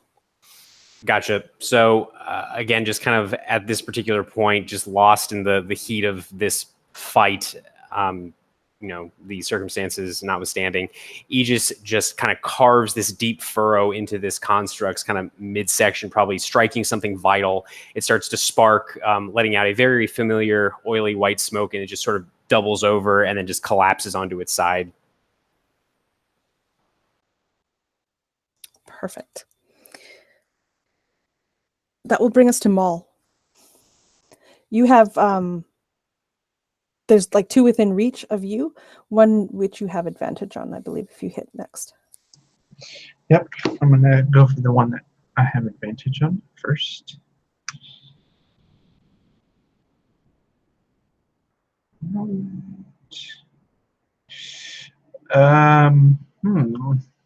That is 17. 17 will miss. Yeah. All right. And then I will roll my second attack. And no, that is worse. That's 11. Yeah, so I imagine just Maul moves in, but using that club, it probably smashes just about everything else around. Yeah, I can almost imagine that you're trying very hard not to hit the women. Yeah. And it's stopping your strikes from being true. Aetrides. My man. My Octoman.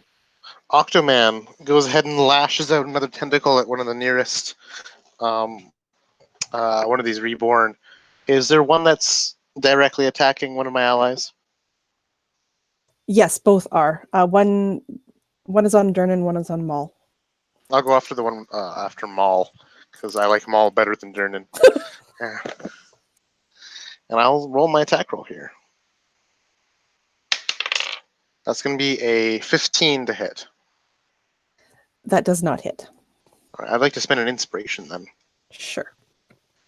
This means it's last session, might as well, right? There we go. That's a 17 to hit.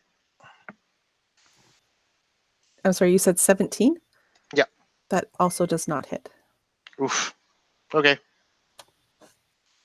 Well, that's my turn then. Ivelios. It is your turn.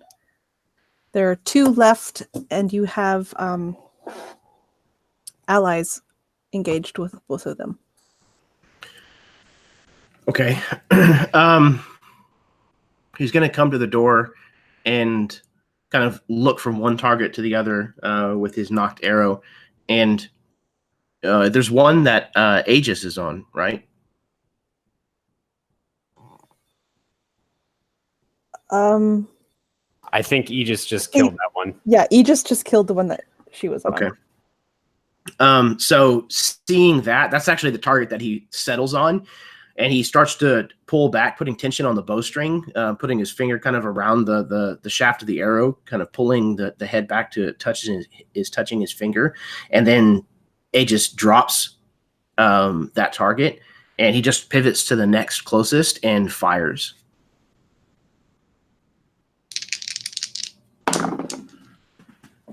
Ooh, that is a 26 to hit. That will hit. Yeah, okay. So sneak attack goes on that. Let's see, that's 10. And then for the bow shot, that's 12. That's 16 points of damage, piercing. 16 points. And so you've got your option of which one. There's one on Durnan and one on Maul. They're both relatively the same distance away. It was just going to be whichever is closest. So I guess, is there one that's more damaged than the other? Yes, the one on Durnan looks way more damaged. Okay, then I'll just put it on that. Okay, you can describe how this blow takes it out. Oh, sweet. Okay, so he pivots from one target to the next, and as he does so, Durnan has just hit this thing with this kind of spiritual spear, this kind of ethereal weapon, and opened up this metal of this thing's abdomen, like it kind of like pierces and crumbles in the metal, kind of like curling inward and revealing kind of this ether light and smoke inside. And he just puts the arrow shot right through that. And there's this kind of metallic, like wrenching noise as the arrow just pierces through the other side of this thing's hollow body. And the ether just leaks out both sides, and it just falls to pieces to the ground. That was amazing. That leaves the one on Maul. Maul, it turns and it is trying to hit you with its longsword again. Okay. Does a 15 hit you? Just barely. Okay. So it strikes you for 10 points of slashing damage, and then maybe it catches in some sort of loop or something on your clothing, but the sword is wrenched out of its hand as it suffers a massive failure on the last one. So that is that creature's turn. It is now Durnan. Durnan, there is one creature left on Maul. It is currently disarmed. With a flurry of blows, very different from a monk's agile and nimble strikes. My hammer, I think I actually dropped my shield to the ground, lowering my AC, by the way, for a two-handed strike at the creature's back for a total of 21 to hit. That will hit, yes. Dealing not as much damage though, like 6 damage. Okay. And as I wail on it from behind, the spear kind of flicks around, having pincered with Avelios's arrow strike, and comes in for a downward slash. Not as good, for a total of 13, which I believe misses. Yeah, 13 does not hit. So we've kind of brought up the rear behind this creature to pincer it with Maul. Okay. Back to the top. Aegis, it's your turn. So seeing this is the sole remaining reborn besides herself, Aegis will move over toward this last individual and attempt to swing with the flaming rapier. Ooh, that is only a 12 to hit, so I know that misses. So let's try with the second. Oh, nice. Okay. So that is a critical. So Aegis swipes kind of clumsily with this first swing. And then on the second strike, again, she kind of couches the rapier and then just kind of slams it into the breastplate or the kind of torso of this thing. So let me roll all of that lovely damage. Okay. And then, okay, so it's 11, 8. So that's a total of 19 points of slashing. And then for the fire, which is 2d6 times 2.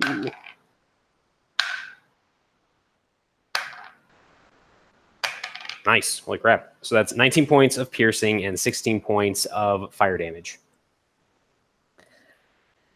So you can describe to me how you fall this thing.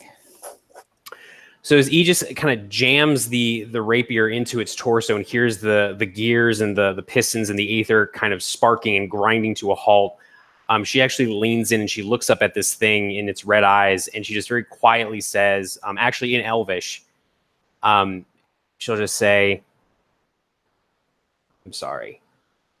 And then she'll just kind of shove the body off of the blade and watch it just kind of fall to the ground with a loud thud.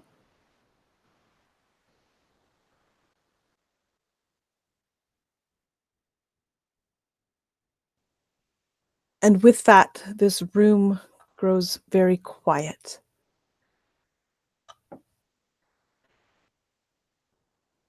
Throughout this entire thing, none of the women on the beds have stirred at all. Not one movement, nothing.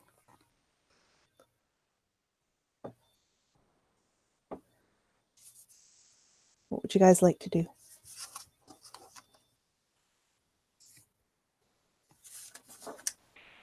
Aegis will immediately round on you, Evelios. The blue ether eyes are flaring within the cross-shaped visor of the helm as she walks up and she just says, "What did you do?" He was the only one that knew what was going on here. I can't explain.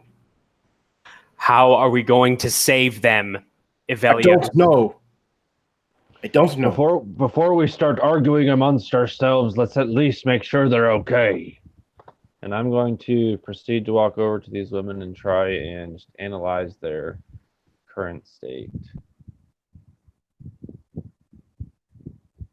Perhaps through a medicine check of some kind.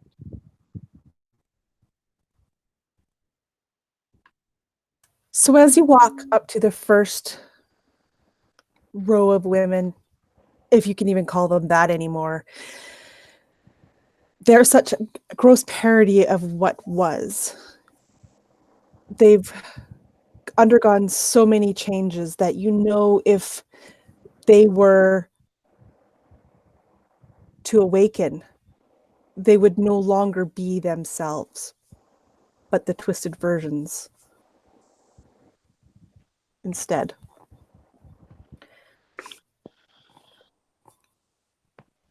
Having realized this, I think Durnan would turn back to the party and maybe even separate the group as he walks through. I'm going to walk towards the office of Codir. See if there's any like notes or any sort of scribed anything written down that might lead to. Is that how Shell would look? Is she that far gone that she's that? No. When you saw Shell, you could definitely recognize her. Okay. If anything, she maybe was just a little bit more hairy than you used to her seeing, but nothing nearly as far gone as these women in the later rows. Okay. Yeah, so I imagine Maul coming out of his rage, he's kind of like slumped over, heavy breathing. Just like the if you could like see just almost like the hair on his back that was kind of like heckled up is like he's just calming down from it as he looks over to his daughter and thinking that all hope has been lost in the outcome of this battle. He would just move over to her and begin to just take out these tubes and like hefts her into his arms, like drapes her over his arms. Looks back at everyone else. I'm getting out of here. So, Maul, I would like you to make me a medicine check. And Durnan, you could make me an investigation check.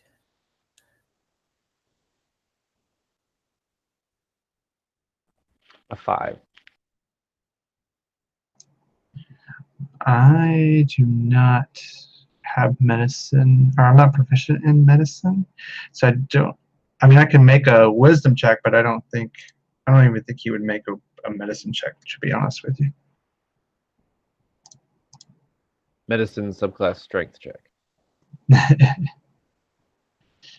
Well, if you have even like nature or survival. Yeah, I have those. So that is with a let's go survival. It's going to be a 19. Okay. So you are very gentle as you're removing these tubes from your daughter's body. And though you don't know what you're doing and may struggle slightly with it, you manage to remove them all. There is some bleeding that happens as you finally take some of these out, but it does not appear to be too much. With your limited knowledge, she may be okay. You are unsure. Dernan, I'm not sure how you searched, but I think the office looks much more damaged than before you started. But you don't really find much of anything in the process. What are the others doing?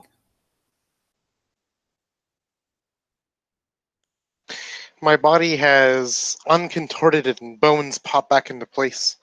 As I am no longer a slimy octopus, though a bit of that residue still lingers on the smell of brine that lingers over Atrides' body. As he has bolted over to the corpse, thank goodness, the body of his mark, the girl he was tasked to find and retrieve, and do whatever he can, though frantically and and unknowing, or he has no idea what's going on here. He doesn't know the mechanisms or the medicine involved with this. He's just a simple fisherman, and he kind of looks desperately up for help at the other four over this body.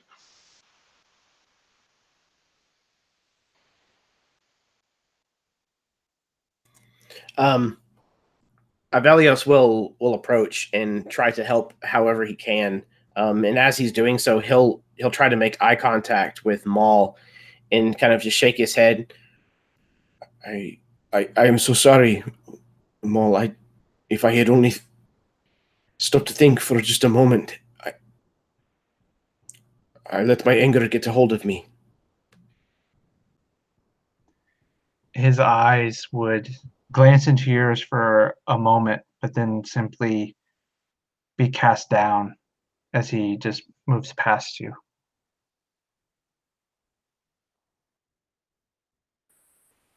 You just would watch this exchange silently and then just clomp off in the direction of Kadir's office to see if maybe it can assist Dernan, though I imagine with the ether vials being flung around and all of the fighting, like you advised, the papers and documents are probably pretty scattered. But if you allow me, I wouldn't mind making like an investigation check or a perception check or something. Absolutely. Go ahead, make an investigation.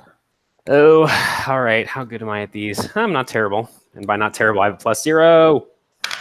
That's a 15. +0, so 15. Yeah. So while Dernan is, I don't know, maybe emptying desks, looking for whatever it is, tossing things around, not finding anything, you, out of the corner of your eye, actually see something that he tosses to the side. It's like a box. And maybe it's because as it lands, it kind of opens up a little bit, and inside you see a bunch of these carved roses.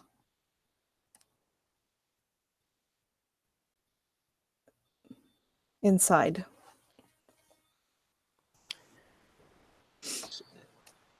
So in like a fit of temper, I think Aegis would move over to this box and like raise one booted foot to just smash these things because they have caused nothing but misery and suffering to all of these people. But then it stops, or she stops rather, hoping maybe there's some slim chance that there is something to these, or maybe some kind of documents in there. So she'll kind of right the box and kind of start rifling through it, moving the roses aside to see if there's anything else inside. Yeah, at the bottom of the box, after you dig down through, you find engraved along the bottom 3 words in Elvish. Okay. And you can tell from the words that they are the command, basically, command words for those creatures that you were just fighting.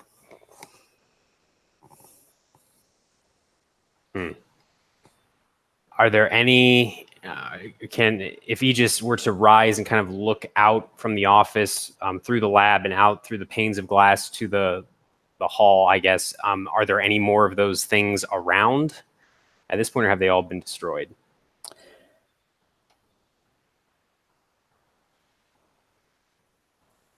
Give me a perception roll, please. I'm good at those. That's a 15. So now that you are thinking about it, you realize that the entire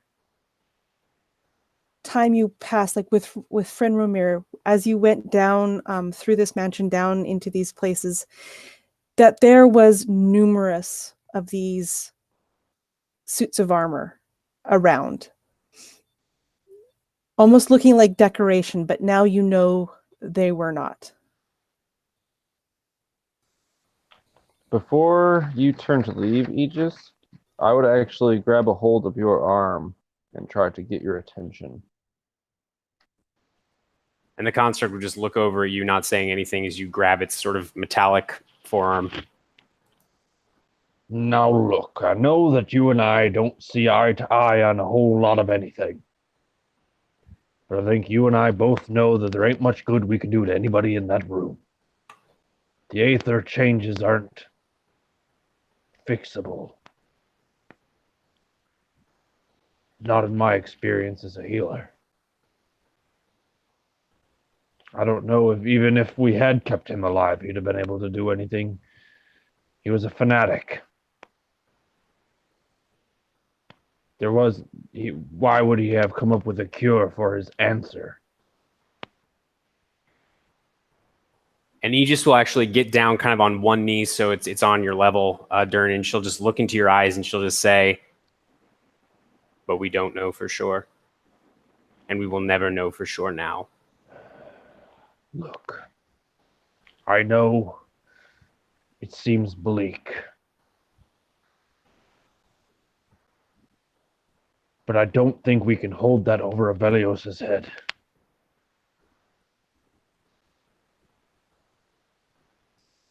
Do you remember anything about that man, other than what you've said already? No, I don't.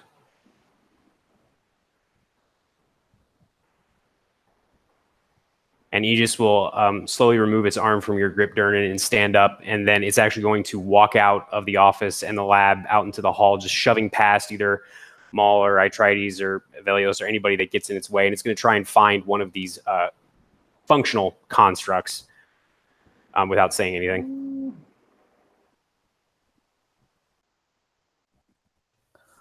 All right. Yeah, just outside in the hall, not too far from maybe like where the stairs going back up are, and there's an alcove right there. You see another one of these standing there. At this point, nothing's animated. There's no glow in the eyes, nothing. So Aegis will sort of stand in front of this much more beautifully crafted, better made reborn, and she'll just whisper quietly in Elvish the activation phrase, which is Harar al-Sujana, and see what happens. As soon as you utter those words, a glow appears in its eyes. This red glow. And it stands there in front of you. And then in Elvish, Aegis is going to say, sit. And it sits. And then in Elvish again, stand. And it stands.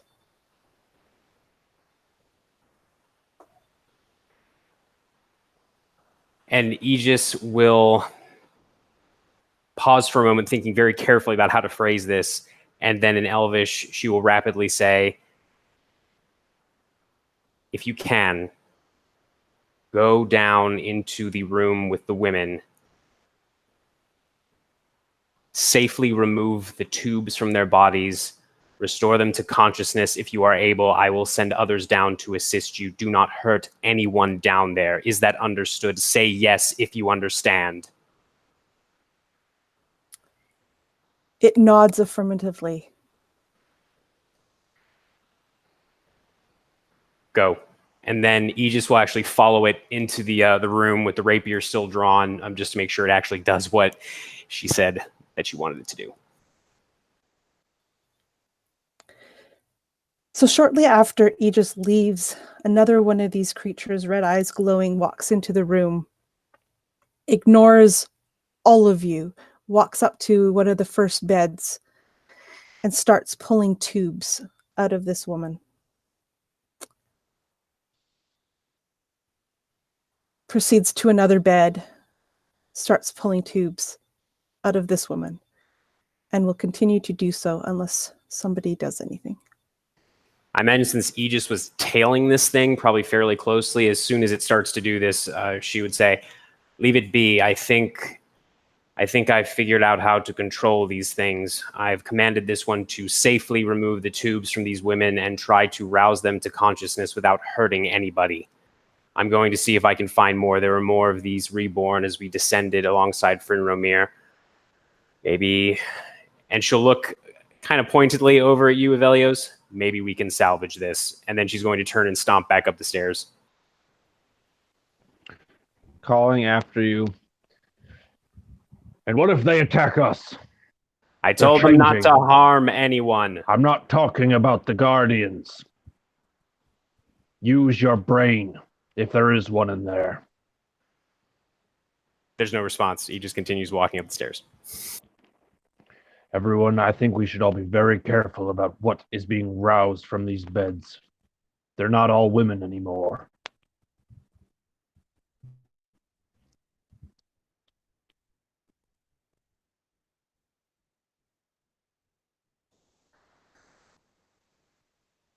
So systematically, this metal creature is going from bed to bed, starting with those ones closest to the first door, and pulling out their tubes, and is continuing without hesitation, one by one, up the rows. What are the rest of you doing?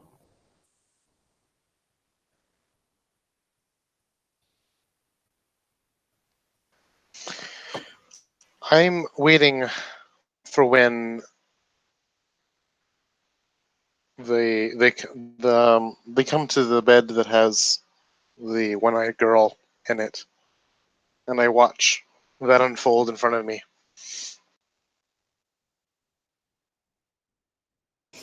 Yeah, and in short moments, it is there. And you can see how it pulls out the tubes. Quick, sure, decisive. Head first, then the other ones. And then it proceeds on to the next bed. Completely ignores you.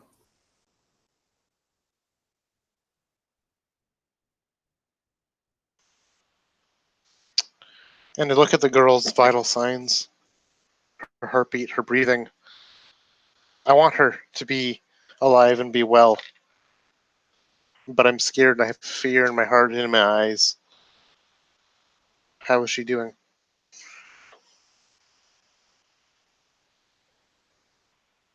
There is a little bleeding as the tubes are pulled out, but again, not much.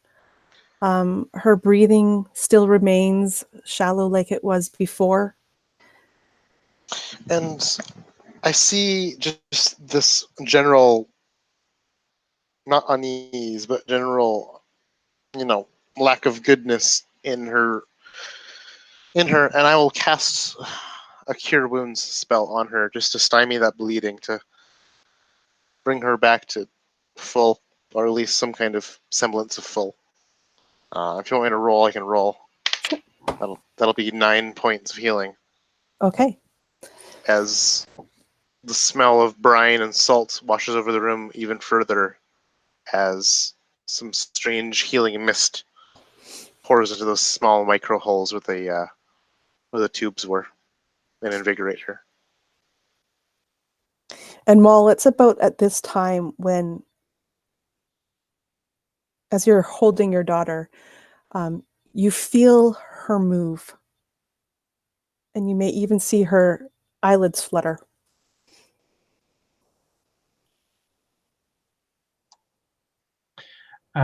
He would stop as he very gently motions to set her on the ground. Still kind of has his one arm around her back to kind of hold her weight. She'll come back to me. Your mother and we're here.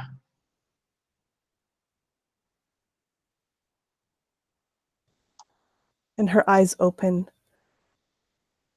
They close, they open again. Papa?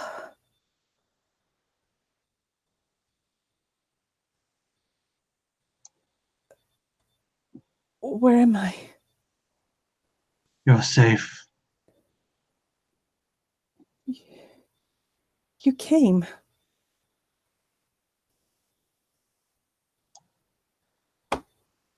I found you.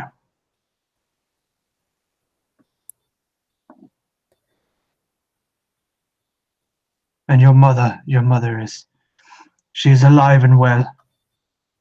We can go to her. Yes, Papa. It's almost like that takes all of the effort that she had before she falls back asleep. But this time it's different, you can tell. It's more natural kind of sleep. And he would double his efforts in hefting her as she's draped over, across his arms. As he's just gonna make his way back to the ship. He got what he came for, so.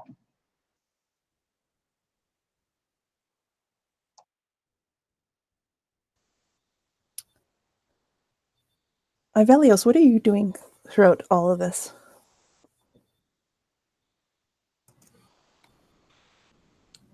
Did I try to take the head, or did he drop it in He the room? lobbed the head away as he went to pursue one of the reborn golems. So the head would be somewhere in that original office, thrown into some distant corner. So Avelios is kind of on he's kind of kneeling on his shins. His shoulders kind of rolled downward and just staring at this this kind of crumbled, no longer glowing with kind of the inner ether head. And he kind of confusedly just gets back up to his feet and tucks the rose that Kadir had been holding kind of into the folds of his tunic, and he kind of wipes both of his eyes on his sleeve and replaces the lower half of his mask, and then turns and is going to start heading back towards the ship, unless he comes across Aegis on the way.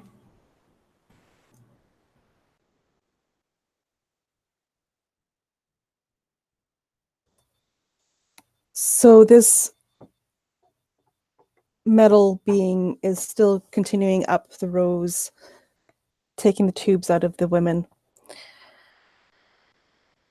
Those that he first removed are now starting to rouse.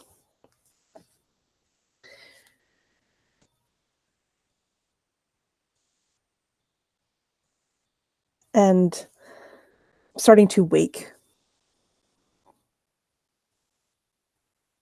You hear a bunch of women start to,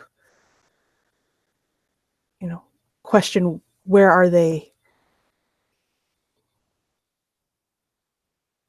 Some of the ones in the beginning start to sit up groggily. Avelios, you would see this just as you were leaving the room.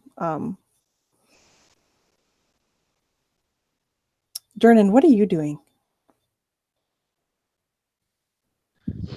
The construct started with the women that were less changed. Yes. Yeah. And I would it's have now, just been sorry, go ahead. following along, checking their medical status. Yeah, it's now starting to approach those that look much more, not only later in term, but also much more radically changed. I would carry on until I was given a reason to be afraid. Okay.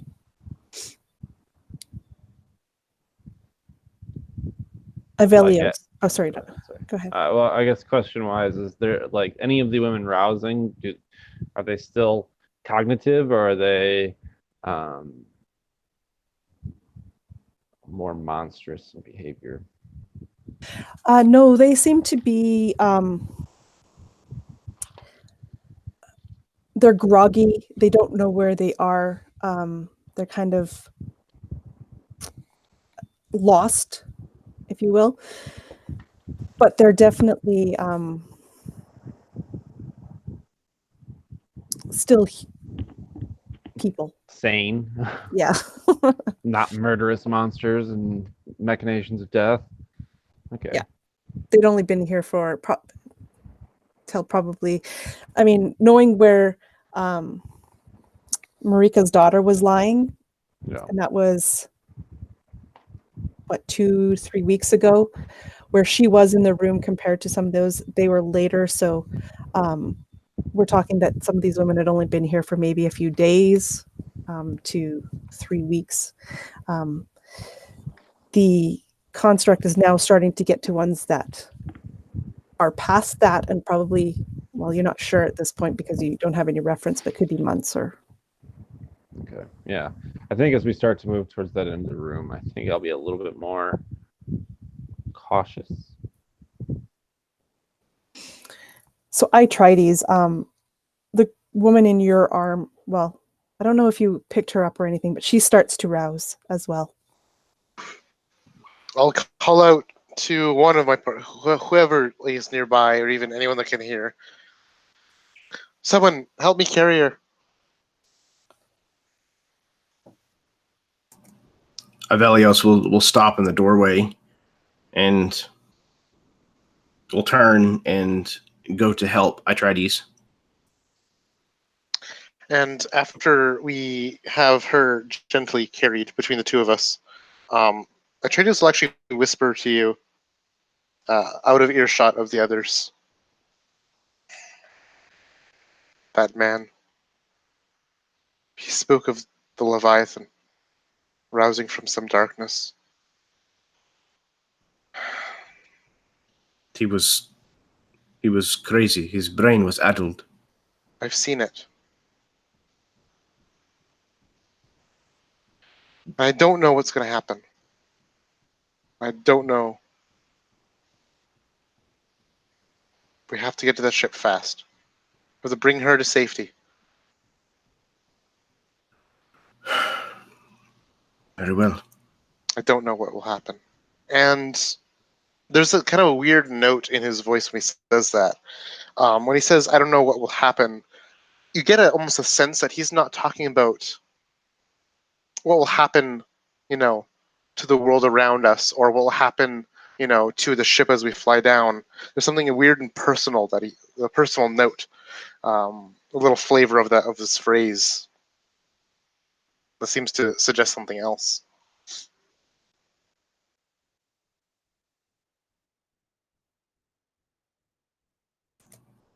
I think Avelios kind of picks up on this, the eeriness that you seem to think his father's mad ramblings have some kind of like substance to them, and he will hurry. And likewise, Atreides hurries as well. Aegis, what were you doing when you left this room?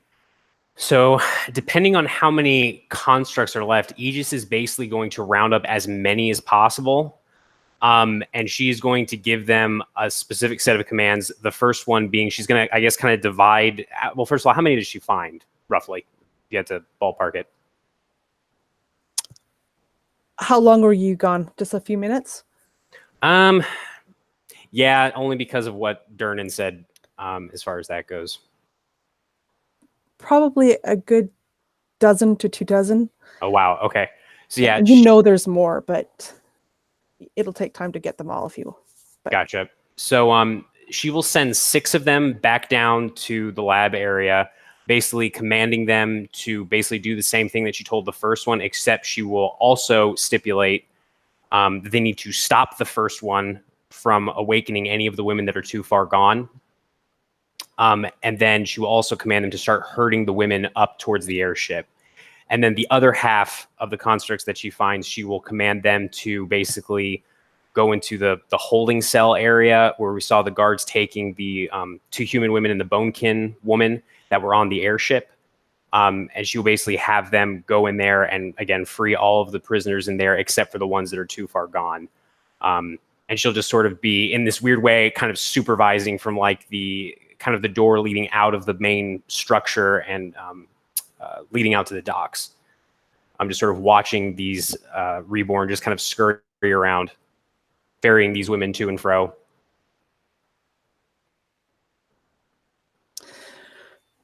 Perfect. Okay, so Avelios, Maul, Atreides, as you are leaving with your charges, you meet 6 of these creatures coming back towards you. They ignore you and continue towards that room. Durnan, as you're following this one, and he's starting to get towards some of these more further along women. A few of them have been already tubes removed, but one of the new constructs comes in and stops it from doing any more. There's a slight struggle, and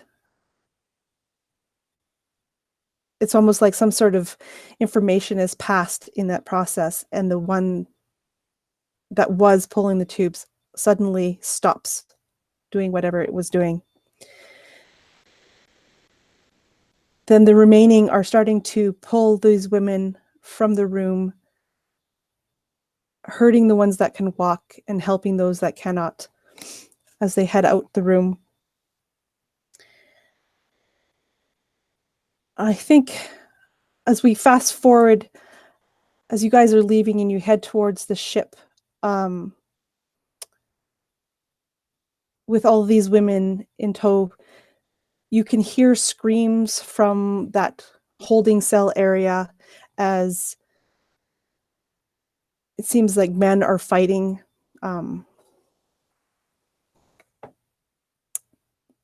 As well as these constructs. Aegis, what do you do once you have like a few more? Do you send them towards the noise, the screaming? Correct.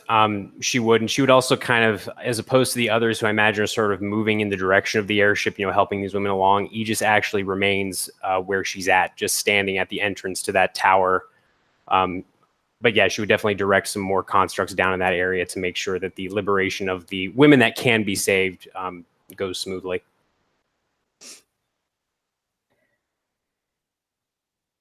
There comes a point when one of these women that has been woken up, she lets out a scream and a feral hiss and starts to rage and attack the other women that are still lying on the beds, the ones that have not yet got out. The ones that you've sent in there, the constructs that you've sent in there, try to quickly deal with her, but some of these women are damaged and hurt as they run out of the room, screaming, "They're the last," as a few more of those feral women are starting to wake up. Meanwhile, in the holding cells, slaughter of the slavers continues, probably unabated, as those as the constructs just rain havoc there. They weren't expecting this, and the slavers were caught on guard. Eventually, the screaming will subside, and you'll hear the sounds of cages open, and these women will appear and rush to you towards the airship. Aegis, you are the last one to board the airship. So we will start with you, as you can tell me what your character does in the aftermath of these women, rescuing these women, and leaving this place behind. So I imagine Aegis sets foot on the deck and then looks at this group, this ragtag band of individuals that she's been traveling with. And she actually takes her foot off the deck back onto the gangplank or whatever the equivalent is. And she says,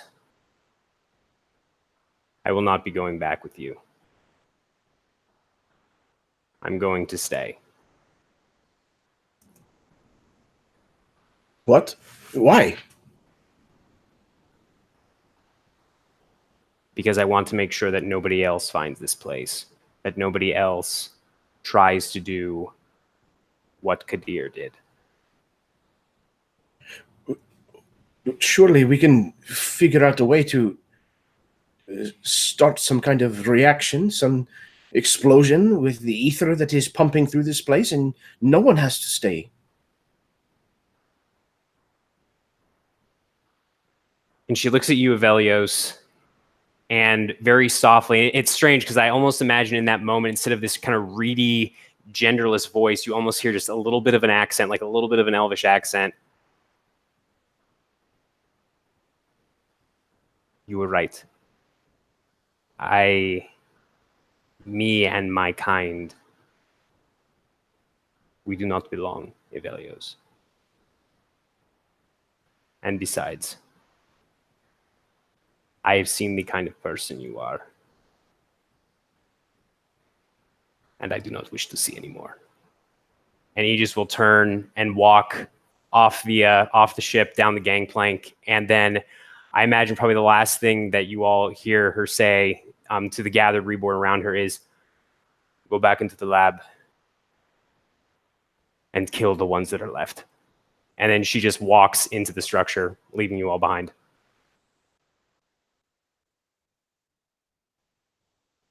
Nice. Ivelios.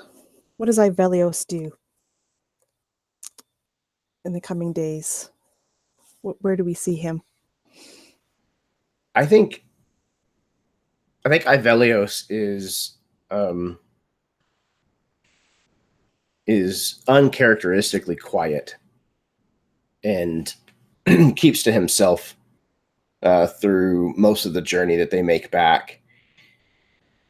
He helps where he can, but for the most part, he's absent from conversations and any kind of social interaction. And then I think we see like a resplendent hall of filigreed metal and marble vaulted ceilings that are 40, 50 feet high. And there's a group of elves that don't look completely different from Kadir. They're, the ether is seeping out of their graying and breaking bodies, but they wear these extravagant hooded robes and jewelry and these masks upon their faces. And Ivelios simply walks forward and removes the lower face mask and sets it on this opulent table in front of them, and then removes this rose that is almost completely withered and dead, and sets it on top of the mask. And he simply says, "I am through. I am yours no more." And then he turns and walks out.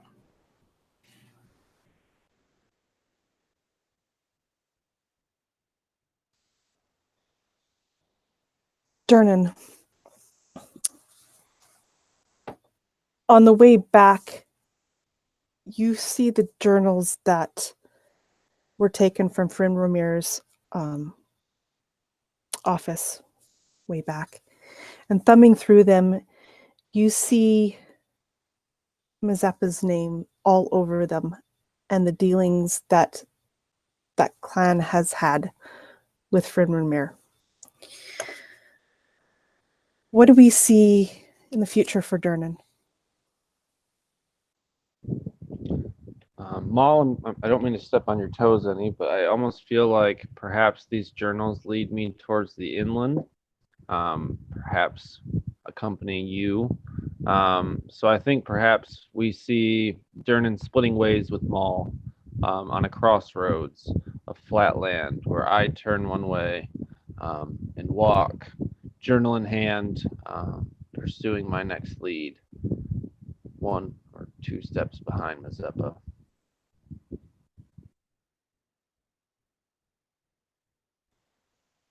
And that'll bring us to Maul. So imagine getting on the ship once Maul had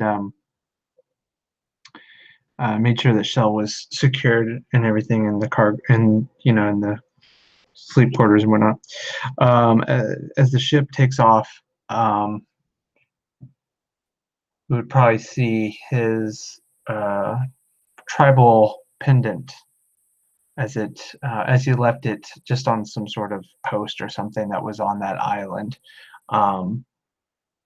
it was an emblem of himself, his wife, his daughter, and his son who had passed away, as if he is closing a chapter in his life,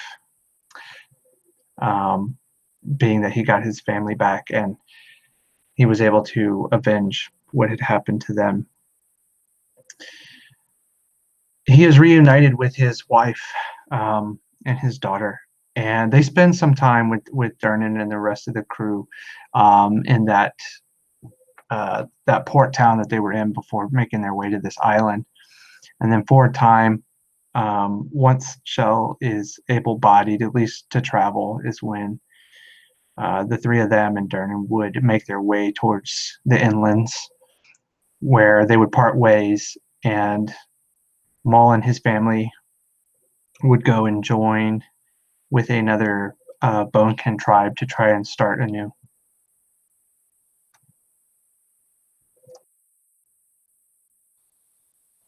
And lastly, Aetrides. On the trip back from this place beyond the world, Aetrides is nervous, and his nervousness shows by how he always moves, always acts, always keeping himself busy with the riggings of this flying ship, whatever he can, just keep his mind off of things. But he knows in every night or every storm it passes, he'll always peer over the edge and he'll see the lightning crash. And he'll always check up on the daughter, make sure that she's conscious.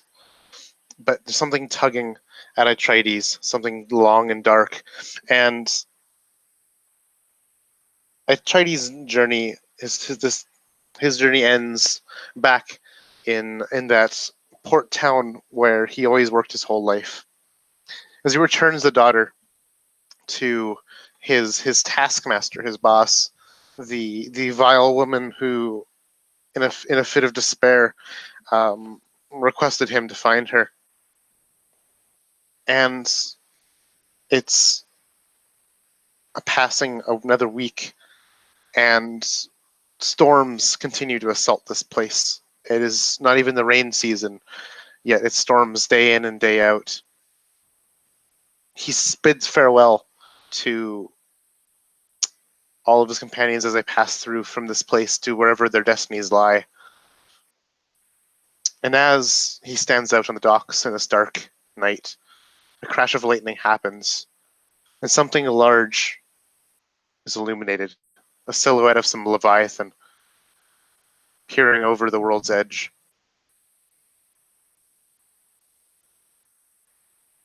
And with that, he steps into the water to swim towards it as his body dips below the surface and disappears.